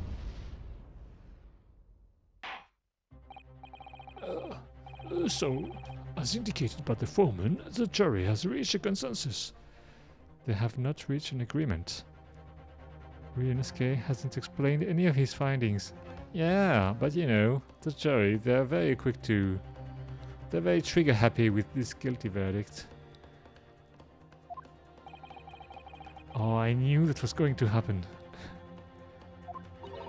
Oh, we shall get through this, Naruhodo-san, as we always do. And uncover some new truth along the way, I'm quite sure. Oh yes, I agree. I'm going to have to appeal to the jurors, as usual, and see if I can persuade them to change their minds. The defense will now embark on a summation examination. Oh, we don't even have to ask for that now. Are you and you fellows ready to proceed, Mr. Foreman? We are, my lord. Very well. In that case, I ask you now to state clearly for all present to hear the grounds on which each of you has decided that the defendant is guilty of the crime of which he is charged.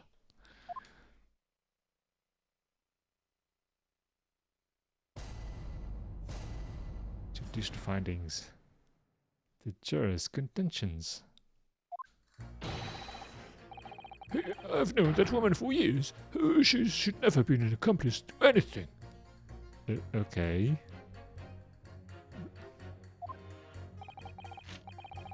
It's utter nonsense to think those two would ever be conniving with one another. Oh dear, this is most troubling. Oh, but surely the waxworks the man stole is nothing to do with the coroner, is it? I've had my own problems with members of the police. I do not trust them much. Oh, I've seen no rigorous proof that this waxwork was ever inside the birdcage. It's conjecture. Accusing someone without right evidence is not a proper job. I won't have it. I won't have it. I'm not sure how to pronounce that without the H. I won't have it. I won't have it.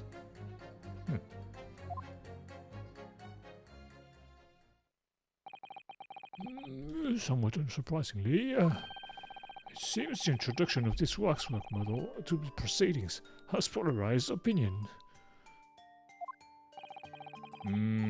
Given that its face is obscured and its build is given that its face is obscured and its build in no way resemble that of the victim,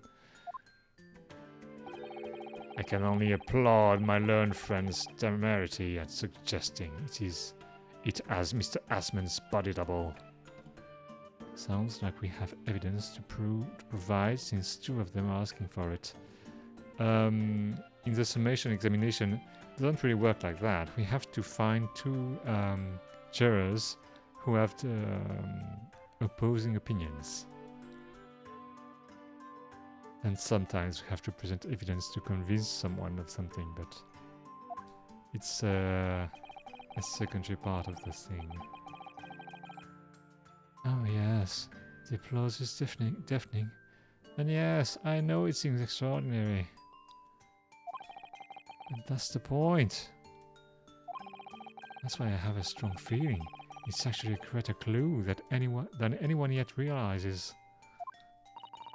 Oh, what are you thinking? Naruhodo-san. Well, I can't explain why at the moment. Hey, usually she can read our mind. But I feel as though there's a specific reason why it was used. Why it had to be this model. Oh, really? A reason why nothing else would do, you mean? Yes, and I'm convinced. It's something far more significant than whether or not the model looked like the victim. Oh, well, if that's the case, we must prevent the trial from ending prematurely at all costs. Oh yes, agreed. I have to find a way out of this. If you are ready, Counsel, you may proceed with the summation examination. I think we're gonna have to do this summation examination and then stop. Because it's getting late over here. Oh yes, my lord.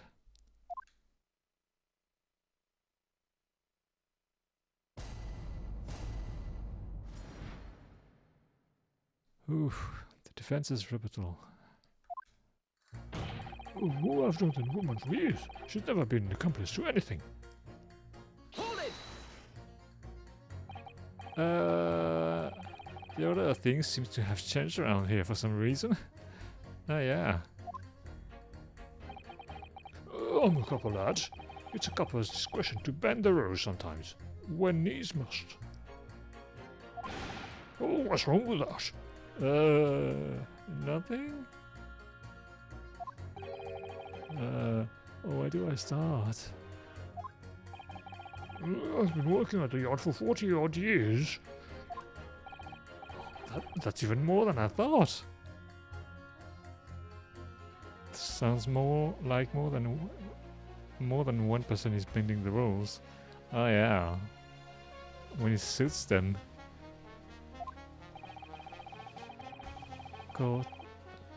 Courtney Stevens site. Stevens? I'm not following. Oh, we've only had a Metropolitan Police Service in town for 70 years, you know. Of course, times have changed. The public didn't trust coppers back then when I started. It was rough.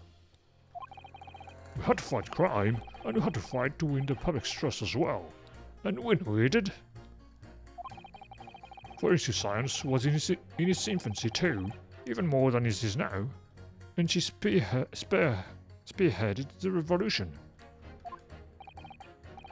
Dr. Scythe, you mean? That's right. About 10 years ago now it was, when I was still a youngish boy on the beat. I mean, wait, what? He said he did that for 40 years. 10 years ago, he wasn't a youngish Bobby on the beat. What? Oh, that's when she started making a name for herself as a top-class coroner. And now look at her. Head of the forensic investigation team. And a woman, no less. Well, you won't hear me complain. It's what we all dreamt of back then, I tell you. Could you tell me without holding that gun in the air? We were all out to uphold justice, lad. Full of vim. We were full of vim. Vim? I didn't know it meant something. Vim?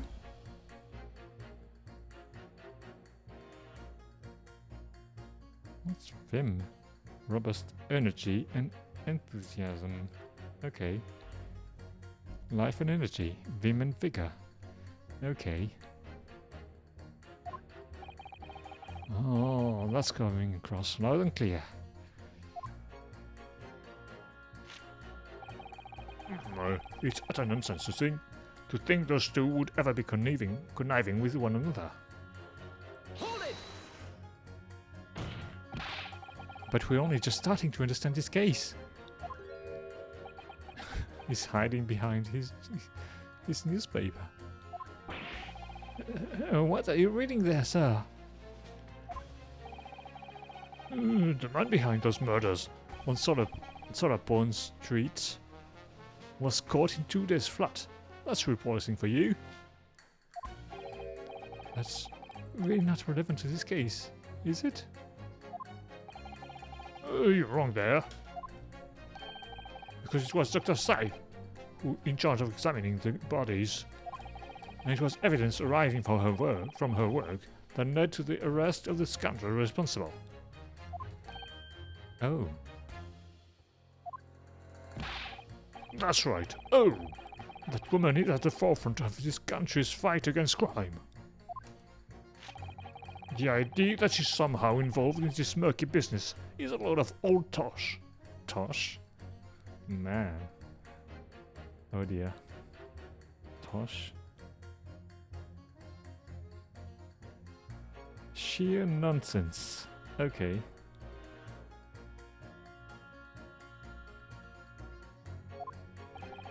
Oh, I thought it was up to me to press the jurors, not the other way around. Oh dear, this is most troubling. But surely, the waxwork the man stole is nothing to do with the coroner, is it? Hold it! Why would you assume that? Oh well, quite simply because that unsettling swindler has no relationship with the woman, does he? Oh. He does. Oh, but we have no. Oh yeah, we cannot prove yet that it's the same woman that signed both reports. Stevens. Oh yeah, you said Stevens. Yeah, she is Stevens.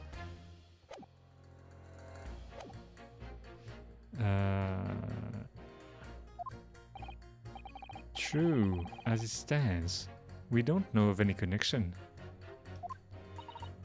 Oh gosh. But it would be delightfully romantic if there was somehow to have a mutual interest in the waxwork. Romantic? Oh, a woman of society such as myself views everything in terms of relationships, you know? Oh well, you learn something new every day. Even if you don't want to. Oh, might wonder about a possible relationship between the defendant and this coroner woman. Oh, perhaps between the defendant and the handsome prosecutor just there. Oh, this woman. Oh, maybe more astute than I've been giving her credit for. Oh, if that's the woman's stance, then perhaps demonstrating some connection between the waxwork and Dr. Scythe would be enough. Oh yes, I agree. As soon as we have even a whiff of a connection, she'll be the first to know. I have my own problems with members of the police. I do not trust them much. Hold it! What sort of problems? Oh, let's just say we have run into each other on numerous occasions while I've been performing in the street. Right, I see. Obviously, artists such as myself can appear on stage as we work in close proximity to our audiences. Cannot appear on stage as we work in close proximity to our audiences. Wait, what? I'm not sure I follow. So we perform our great magic in parks, on street corners, and the like. But the police use any excuse to make our lives difficult. You have a problem with that, mister? Excuse me. Do you have something to say in response to that, Mr. Otomo? Who are you calling a mass murderer? Wait, what? Eh? What? Sorry, my mistake. I got confused because I heard you look like him. Oh, I don't look anything like the man. You want to be locked up, Sonny? Oh, thanks, Mr. Sholbs. Perhaps we could move on. I was really wondering if you had something you wanted to add in response to that juror number 3 just said. To what juror number 3 just said. Oh, and clearly you do. Back in my day, back in the good old days, it wasn't like this. What was it like, sir?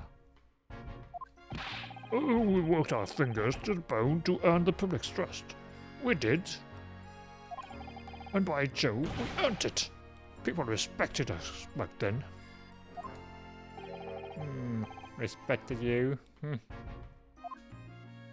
No one would have called a coroner into question in them days. A coroner's report was the hallmark of an investigation done right. Especially when Dr. Courtney Stevens put her name to it. Oh, we have it. We have the link. She was the best of the best. Hold it. Hold on a minute. What are we talking about? Who's Courtney Stevens? Who is she? I'm sorry. Gotta be carried away there. Stevens. It is Dr. Scythe's maiden name. Oh, her maiden name. So that was before she was married. Oh, thank you, Naruhodo-san. Of course. Yes, me. It's Scythe now, isn't it?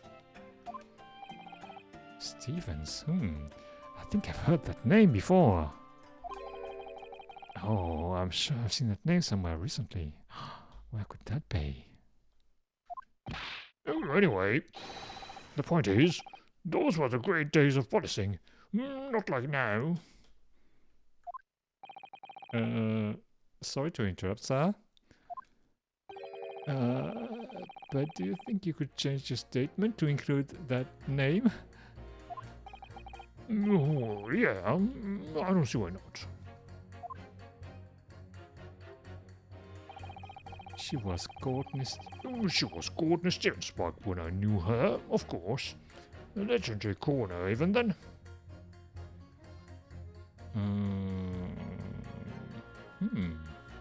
Let's press that. Hold it. She was legendary, was she? What did you say? Nothing?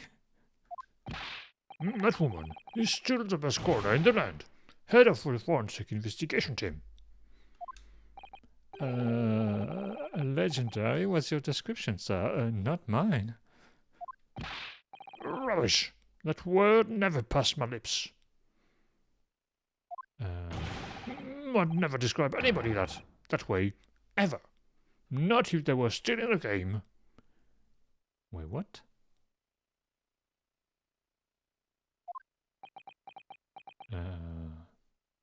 What?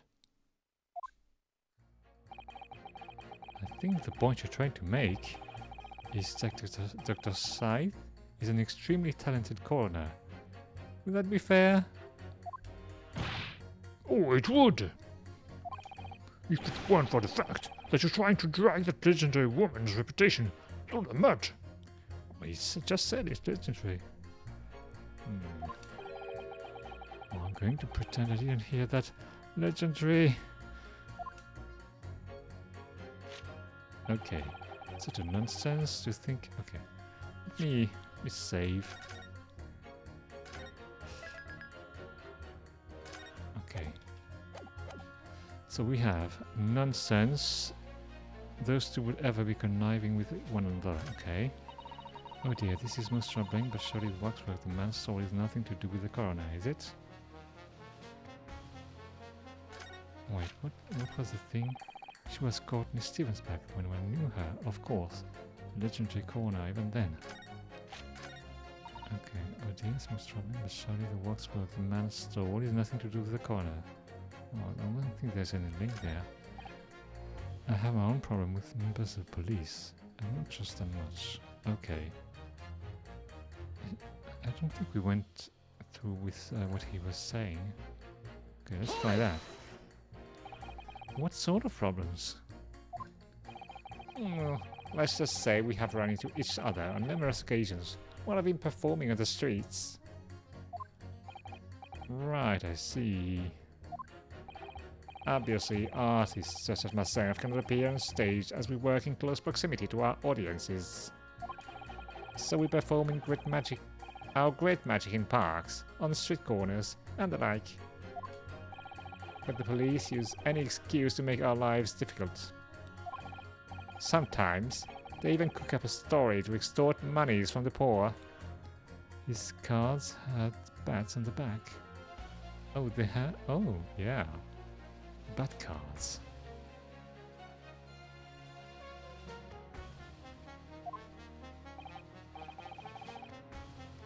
Well, that's definitely not right. Yes, it is why I say that if you trust the police, you will have trouble. But here you are, claiming this waxwork model was stolen to star in an illusionary spectacular. The idea is so wild, I think I will take my chances and believe the authorities on this occasion. Why? Oh, this is how the public at large views Scotland Yard, is it? Oh, our own police force in Tokyo is not even 20 years old yet, is it? Perhaps we should view what's happened here in London as a measure of what may happen at home. Oh yes, like a Scotland yardstick. What? I wonder how policemen would feel listening to the way this juror speaks about the force. I'm sure he'd have a word or two to say in response. I've seen no rigorous proof that this waxwork was ever inside the birdcage. It's conjecture. Hold it! But you claimed the whole instantaneous kinesis demonstration was a trick. More that I did. But there's more than one way to put a rabbit out of a hat. Isn't there? Scotland yardstick, a measurement of the judicial system. Yeah. It can be clever.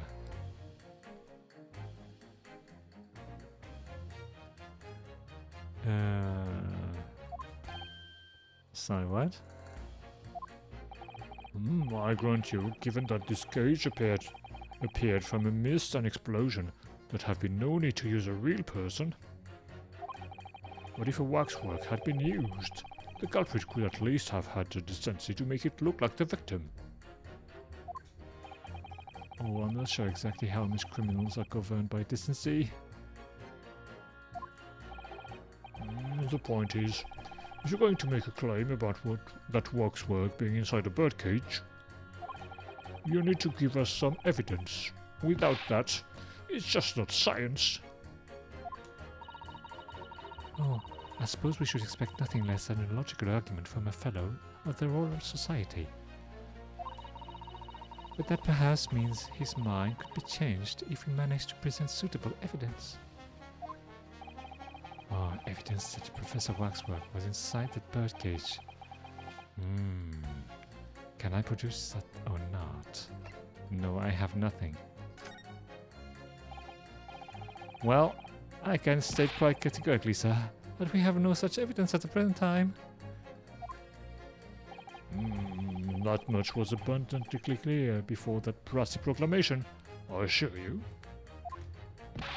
And why you can count on the fact that I shan't be changing my leaning.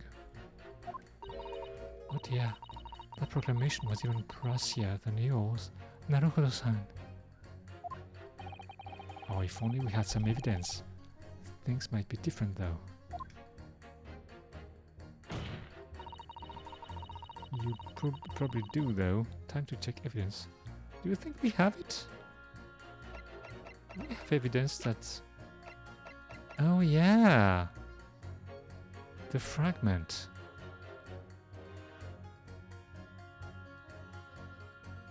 Ah, Zeke, have you played this game?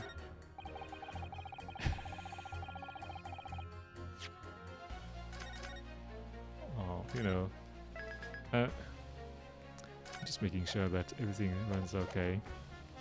Okay, let's do that again. But you claim that... Oh, sorry, what? Oh, I grant you, given that on. But it works for her. On the show. Oh, boy, you need to design. Oh, that's not science. Okay. Oh. But that perhaps... evidence? Do we have that? I have evidence. Actually, I have something I'd like you to see, sir. Oh? Oh, I must warn you that I firmly believe it's only wise to trust men in white coats. The what? So, given your jet black outfit, I don't mind admitting to a sense of trepidation here.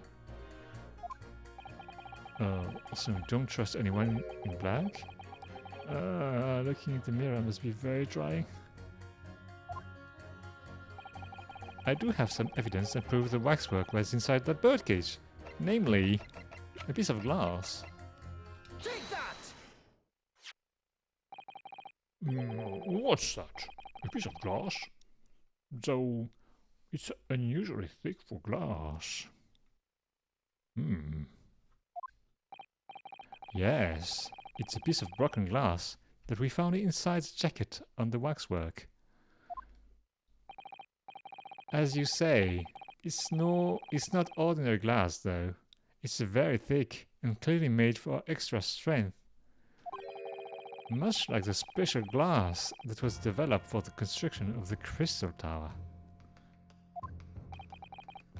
The crystal...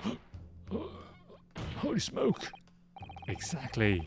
The centerpiece of the Great Exhibition, where the very incident we're talking about took place. On the day in question, the birdcage fell from above and smashed through a window of that special glass. From whence this small piece originated? Is that it? Precisely. So, what do you say? Now that clear evidence in support of the assertion has been placed before you. Throw glass. No, no, no. Don't throw glass in the courtroom. That is dangerous. Meanwhile, Alex is just quietly saying that, yeah, he's not going to say anything if you do that.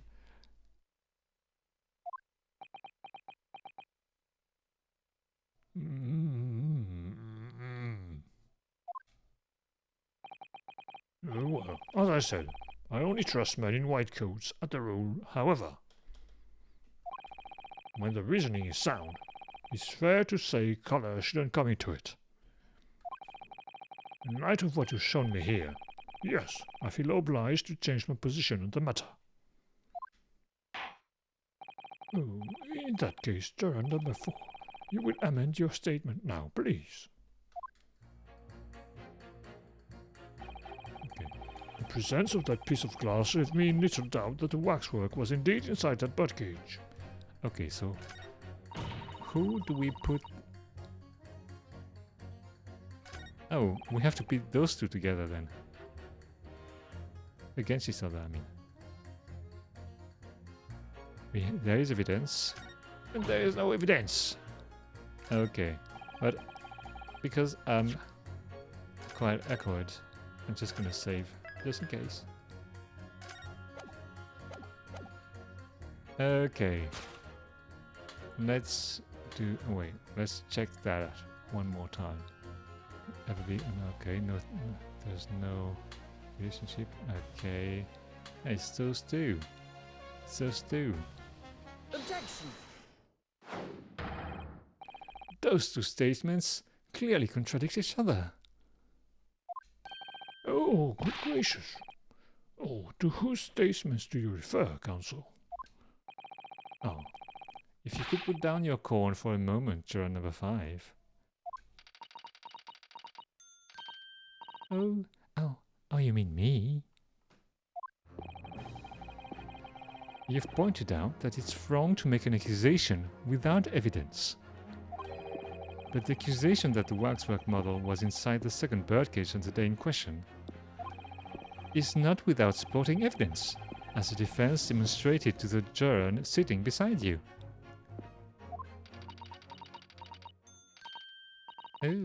Oh, is that right? Would it be fair to say you didn't follow the argument? Oh, I don't understand much besides Colonel Cobb, to be honest. What?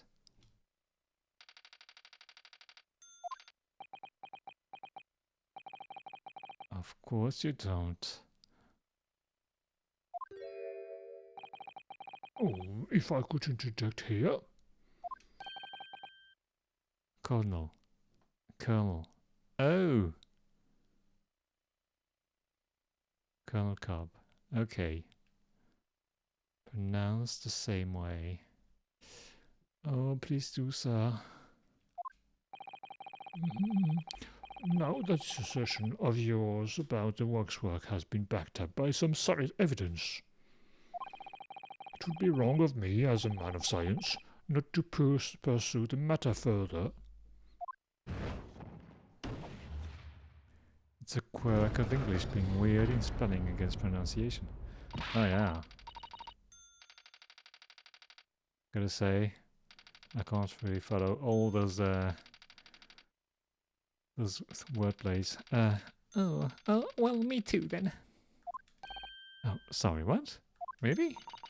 Oh, if the brainy gentleman says he's right, then he must be. The brainy gentleman says he's right, then he must be. Okay. See, I wouldn't dream of going against Colonel Cobb, or anyone who's got stuff in between the ears. Okay.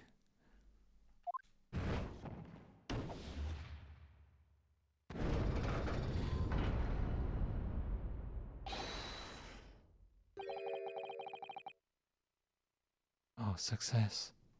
She can call it that. No, she's calling Colonel Cobb the juror number 4. I'm not sure why.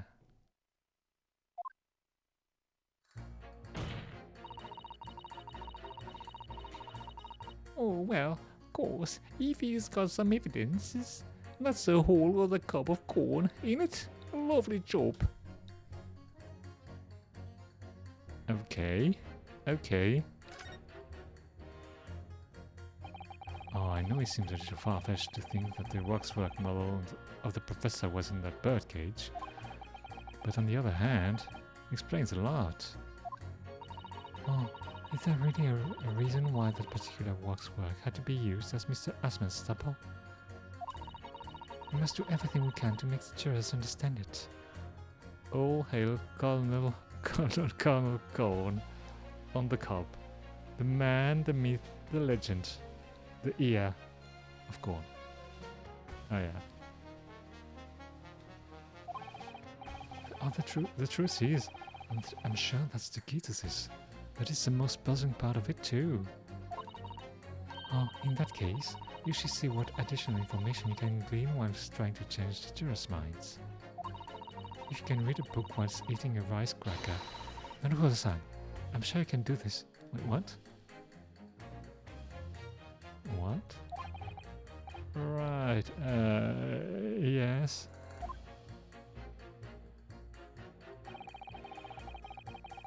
Okay. I'm gonna save a bit. Because let's not do any of this again. She was Courtney Stevens back then. Okay. It's utter nonsense to think those two would ever be conniving with one another. Oh dear, this is most troubling. Surely the waxwork the man stole is nothing to do with the coroner. Is it? Oh, we have to beat this because the evidence we have is the reports of the professor. So that's the one. Hold it! Why would you assume that? Oh well, quite simply because that unsettling Swittler has no relationship with the woman, does he? Oh, true. As it stands, we don't know of any connection. Oh gosh, but it would be delightfully romantic if there was somehow to have a mutual interest in the waxwork. Romantic? A woman in society, such as myself, views everything in terms of relationships, you know? And there's never a moment when she asks for any evidence. Oh well, you learn something new every day. One might wonder about possible. Oh, one might wonder about a possible relationship between the defendant and this coroner woman, or perhaps between the defendant and the handsome prosecutor just there. Oh, this woman. Oh, if that's a woman's stance, then perhaps demonstrating some connection between the waxwork and Dr. Scythe would be enough. Oh yes, I agree. But how do we do that? I've had my own problems with members of the police. Okay. Okay, so we have... She was Courtney Stevens back then. Legendary corner. Utter nonsense to think those two would ever be conniving with one another. Okay. Oh dear, it's most troubling.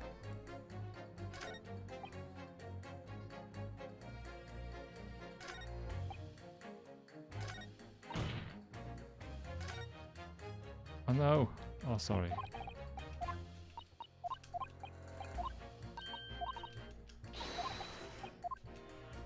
So, if we press the woman, we don't have any prompt for evidence. We can press this guy again. I'm not sure it's going to do any good. Hold it! She was legendary, was she? Oh yeah, that's the whole thing about... Oh, okay, we don't care about this. Okay. Legendary... Yeah, well, I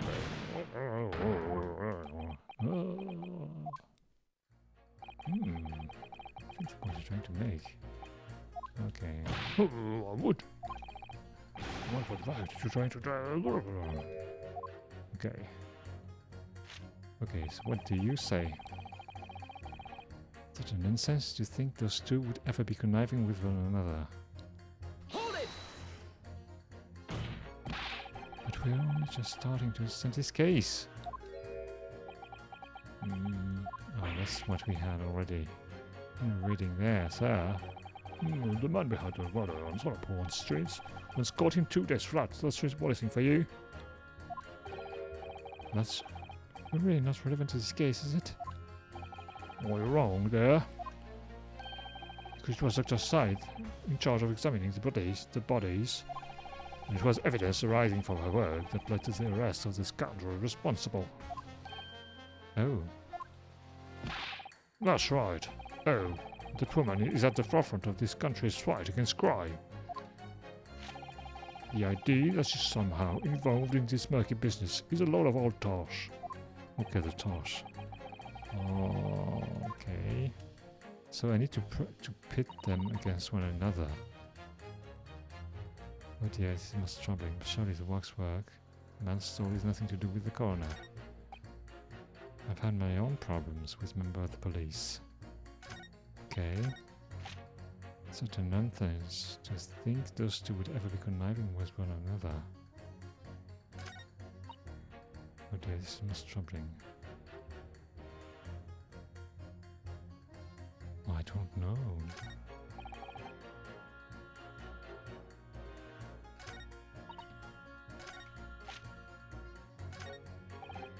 She was Courtney Stevens back then when I knew her. Cannot present the thing.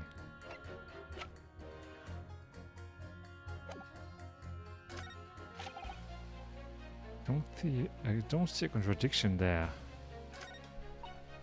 Oh, this is most troubling. Sorry, the waxwork the man stole is nothing to do with the coroner, is it?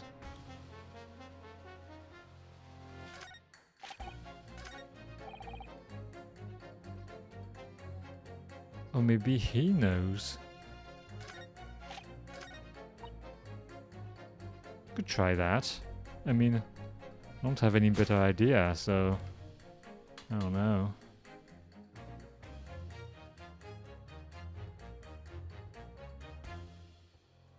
Okay. Okay. Objection! Those two statements clearly contradict each other. Oh, good gracious. Oh, to whose statement do you refer, counsel? So, chair number 2. Oh gosh, me? Oh, what can I do for you? I presume that you heard that chair number 6, what chair number 6 said in his statement. It's brought to light the maiden name of the coroner, Dr. Scythe, which in turn has revealed a connection that wasn't apparent before. Oh, well, naturally, as a woman in society, I find such connections and relationships irresistible. But, oh golly, I'm afraid I fail to see what you mean. Dr. Scythe's maiden name is Stevens. And through that name, the coroner is very definitely linked to the waxwork of the killer. The defense has evidence to prove it. Oh yes. Oh, my goodness. Evidence, you say? Oh, how utterly enthralling. Counsel, the court cannot overlook that last remark. I very much hope there is substance to your claim. Of course, my lord. I would ask the court to look at this. The evidence that clearly links Dr. Scythe to the mass murderer known as the Professor. It's this. Take that! I have here a certain autopsy report from 10 years ago. 10-year-old autopsy report? What relevance does that have? It is, of course, from the autopsy of the person portrayed in the waxwork, the killer known as the Professor.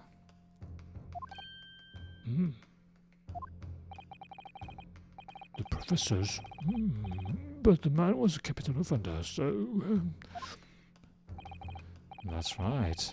This is a certification of death that was drawn up after the convict's execution. The identity of the killer was never made public, so the report gives few details.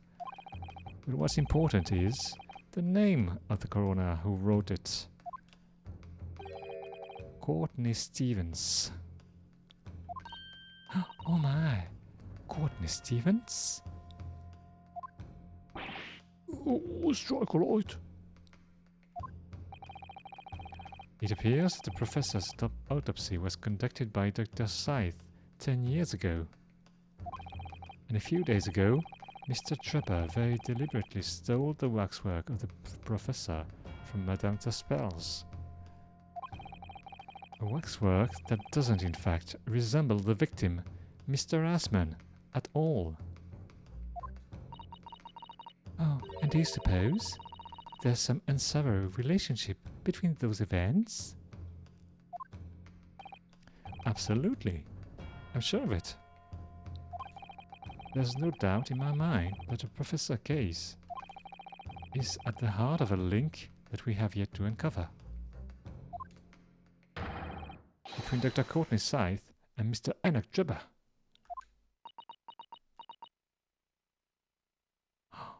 Did they have? I don't know. Oh, hidden links. Oh, mysterious connections. Secret relationships. Oh, this is almost extraordinary. We're surely obliged now to explore this further. Oh, that's 3. Oh, quite right. I can't let story come to an end now. Not while there's this cloud of suspicion hanging over the Osbus corner. It wasn't like this in my day, but we're still here to uphold justice in the end.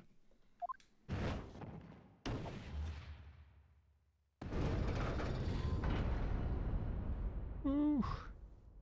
Oh, we did it. Oh, thank you, Counsel. That will do. As a result of the summation examination, the jury's overall leaning has changed.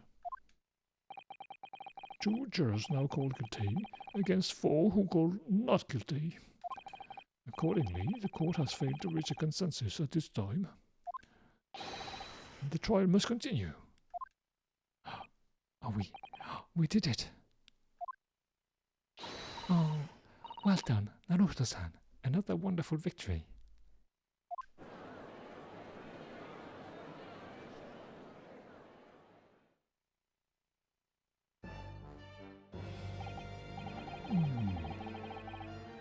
Okay, I think we're just gonna stop there.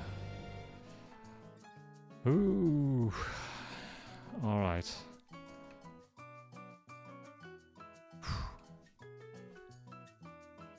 Not always easy, this game, eh?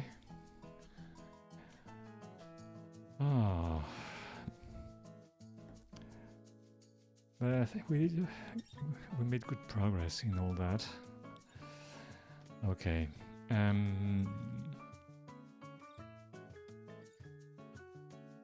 think we're probably gonna continue that tomorrow night. I'm not completely sure, but if not tomorrow, then Sunday night. In any case, thanks for being here with me. Dick, I hope you enjoyed your dinner. In the meantime, please stay safe, and I hope to see you soon then. Bye!